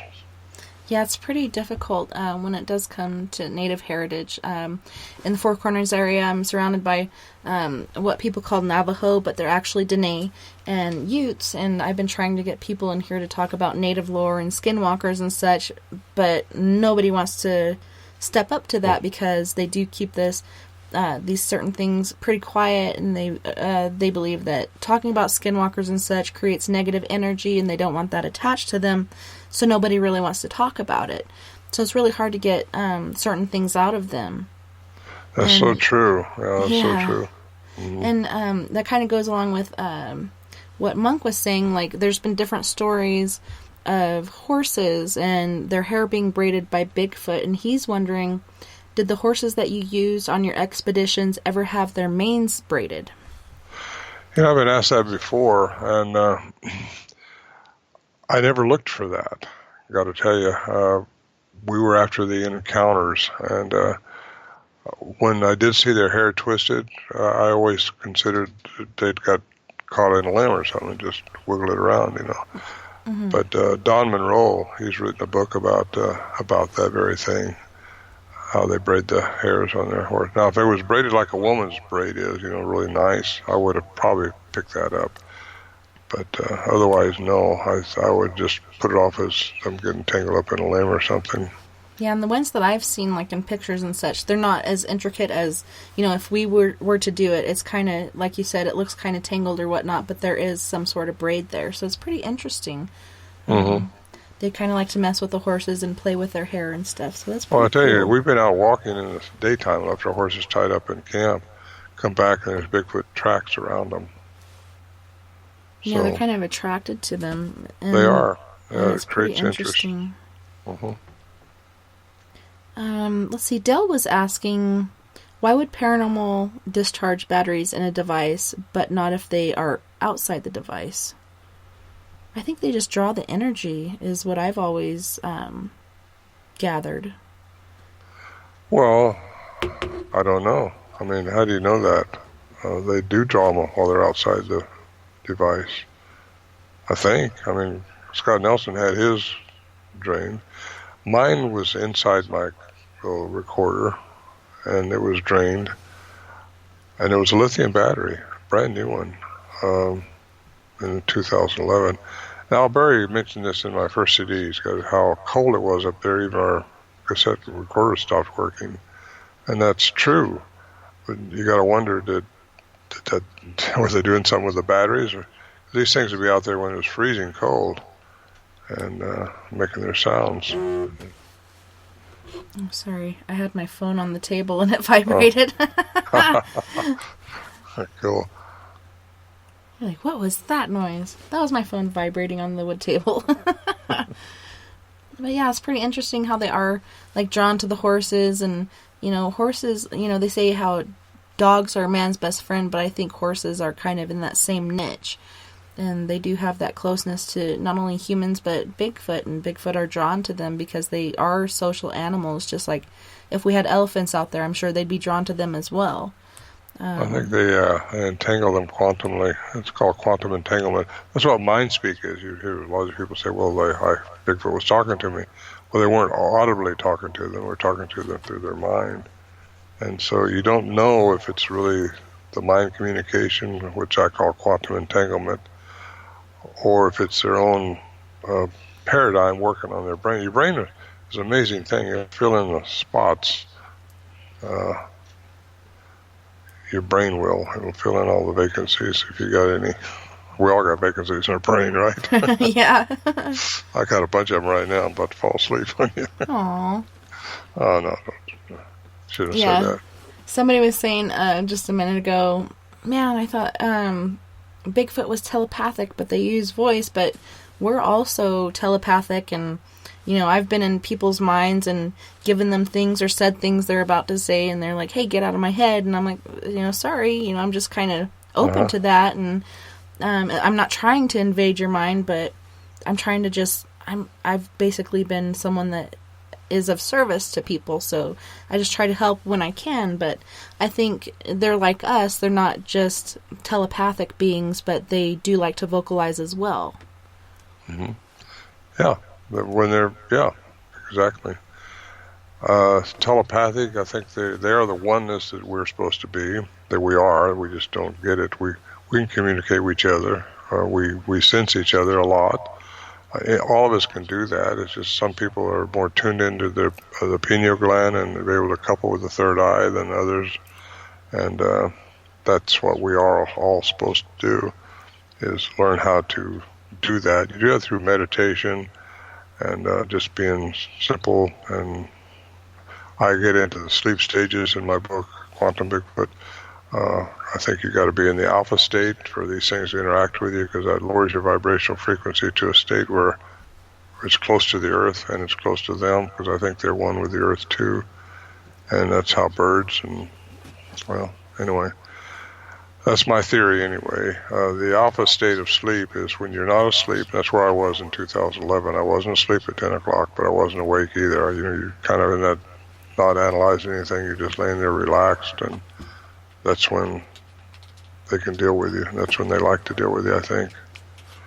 But if you're out there in the beta state, which we're in right now, talking to each other, rarely does something happen. And a lot of times things happen during the nighttime, and that's because of that lower vibrational frequency that goes on.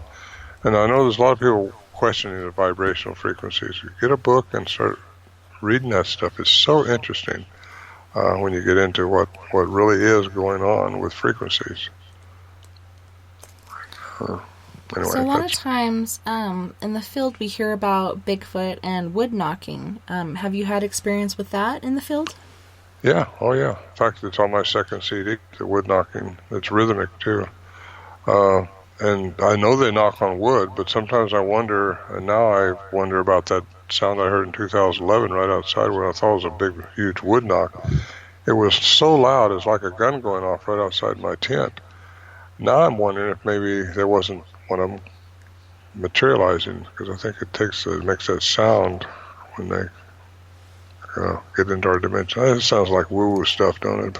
But it's really, it's brought me to this stage. Maybe I'm blowing a funny farm or something, I don't know. So do you think it's like sort of kind of marking their territory, or...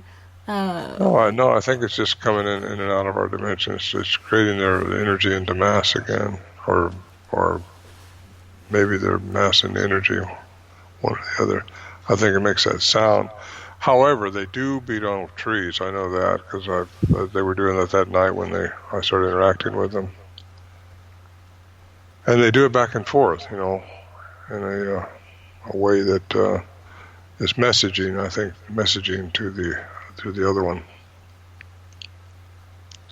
And I've also seen and heard, I've seen pictures and heard people talking about these different structures, trees being bent over, or kind of like a teepee sort of structure being put up. Do you think that's Bigfoot, or is that somebody just messing around in the woods? It could be snow load. Weather does a lot to the forest. I'm not saying they don't leave these signs, but it could be a hunter, it could be one of them, but more than likely, most of that stuff I think is done by the weather. People are so hungry for something to happen Bigfoot-wise, they're looking so hard to try to make something into Bigfoot that they want to make that way. And I'm not saying that it isn't that way, but I'm just saying keep an open mind that it might be something else. I try to take all the classical means I can think of to think of what it isn't. It could have been this, it could have been that, it could have been this. If you run out of everything like that, then you got the other thing to think about. I know the natives years ago, they would leave signs to show someone else which way to go. These tree structures, I just don't know. I think a lot of it is due to just nature. Yeah, and like you're saying with the natives, I've heard stories of how they would bend trees to kind of show the path to where the water is. So that's been interesting because I've seen trees bent the way they shouldn't be, and I don't see a log or anything that rested on it that would have made it that way. And I'm wondering, was that from back in the day when a native had bent that over so another one could find its way to the water?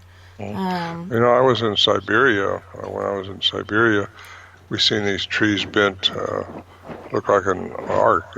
One from one way and one the other, like somebody got married under them or something. Mm-hmm. And they were woven together. Very interesting. They think the Yeti did that. I don't know, because they took us to it, but still, there's some interesting stuff out there like that, and some of it might be related to the Bigfoot, the Yeti or the Yeren or the Yowie, or who knows. It's very interesting indeed. GJ in the chat room was asking, Ron, any thoughts on this new 5G frequencies they are going to be broadcasting, and us and them? 5G. As far as like the phones, like we're only at 4G right now, and people are talking about 5G and all the crazy things that are going to be happening once they do go to 5G. I don't have any thoughts on that, no. I know frequency has a lot to do with everything. How that might affect us, I don't know. We'll have to wait and see, I guess. I would hope they would check all that out. Some of this stuff is long-term deficit to us. You don't know about how bad it was for you until 5-10 years later. Mm-hmm. So it's hard to say what it'll do, but I would hope they would check all that out. Especially if they definitely relate these, like this thing I had happen to me with the cell phone. If they relate that, if that's a fact, if it's not just theorizing right now, but a lot of people are wondering about that. I know women, sometimes I see them put these cell phones down their bra, and then they end up with breast cancer a few years after that. Yeah, I'm like, keep that out of there. Yeah. Or your back pocket even, or your front pocket, like, kind of try to keep it away from. Keep it somewhere else. Keep it away from your body parts. I used to keep mine right next to my bed, so I could look see what time it was of the night or something, and I keep it clear across the room now, and mute it. So I don't know. I just so many things are happening nowadays. And you don't know the results of it till years later. So I know a lot of tribes, keep the Bigfoot or Sasquatch in a hierarchy as far as they really look up to or worship or whatnot. Some of them think of it as like the boogeyman, and others are like, leave it alone. Like, don't chase it, don't try to look for it, just leave it alone. Have you heard anything like that from any tribes you've dealt with? Yeah, exactly. You leave it alone. And that's where the Johnsons were. They're kind of off at me for exploiting it like I do with telling people about what went on. They think, you just leave it alone. But I can't leave it alone. I think people need to know this stuff. And the more I'm into it, the more interesting it gets. Native Americans have a lot that they don't share, and they won't share with just anybody. So you get them to talk to you. And I think once you acknowledge and respect, show a respect for what these things are, they will open up to you more. If you're out there just trying to shoot one or get a picture of one, exploit them or something like that, chances are the natives aren't going to tell you what they do know, because they see them quite regularly up here. And in Canada, I've been up into there a few times, and there's a lot going on up in there. But you get the natives to talk about it, it's another story. Yeah, and I think it's awesome the extent of respect that you have for it. You're not giving the exact location because you don't want people to go in there and harass, or, you know, some people want to shoot one so they have the evidence and all this money that comes along with it. And, you know, you're keeping this location secret, and because you don't want people to go in and exploit it. So there's a certain amount of respect that goes with that, and I do respect that. Yeah. What I tell people is you don't find them, they find you. They will find you if you're the right kind of person and you got the right attitude. If you got out there with a gun and they can sense, they can read your aura. My horse could read my aura. I mean, animals read auras. They read the energy that surrounds you. And anyway, it's if you got the right energy and you're the right person, they will work with you. And I try to tell people, don't go out there try to make something happen. Just go out there where you think they might be and relax, get in your alpha state that I talked about a few minutes ago, and just don't try to analyze things. Just be there and be simple. And when they do start making their telltale signs, which is cracking limbs or beating on rocks or something like that, or whooping, just be still. If they don't think they got your attention, they'll come closer. And if that's what you want them to do, well, just be still. They will. That's what I did, me in 74, when these things were getting closer and closer to us in the camp there, me and Bill, my friend, and the night I saw one, and, you know, just keep doing what you're doing. We just kept doing what we was doing, because, you know, if you shine a flashlight or jump up around, they're going to be gone. Don't shine a flashlight out there. And as much as you want to, as much as you want to see them, as much as you want to know what's going on, don't do that if you want them to come closer. You won't have interaction. Some people think they want interaction, but when you finally get it, they're going to run. A person wanted to do that. So anxious for interaction. You know, we took her up where we knew they were. We knew there was some up there. This family has been having encounters quite regularly, and I told her now, and she, it's funny. She, I said, if you want to get rid of them, if you don't want them to come around, just shine a flashlight.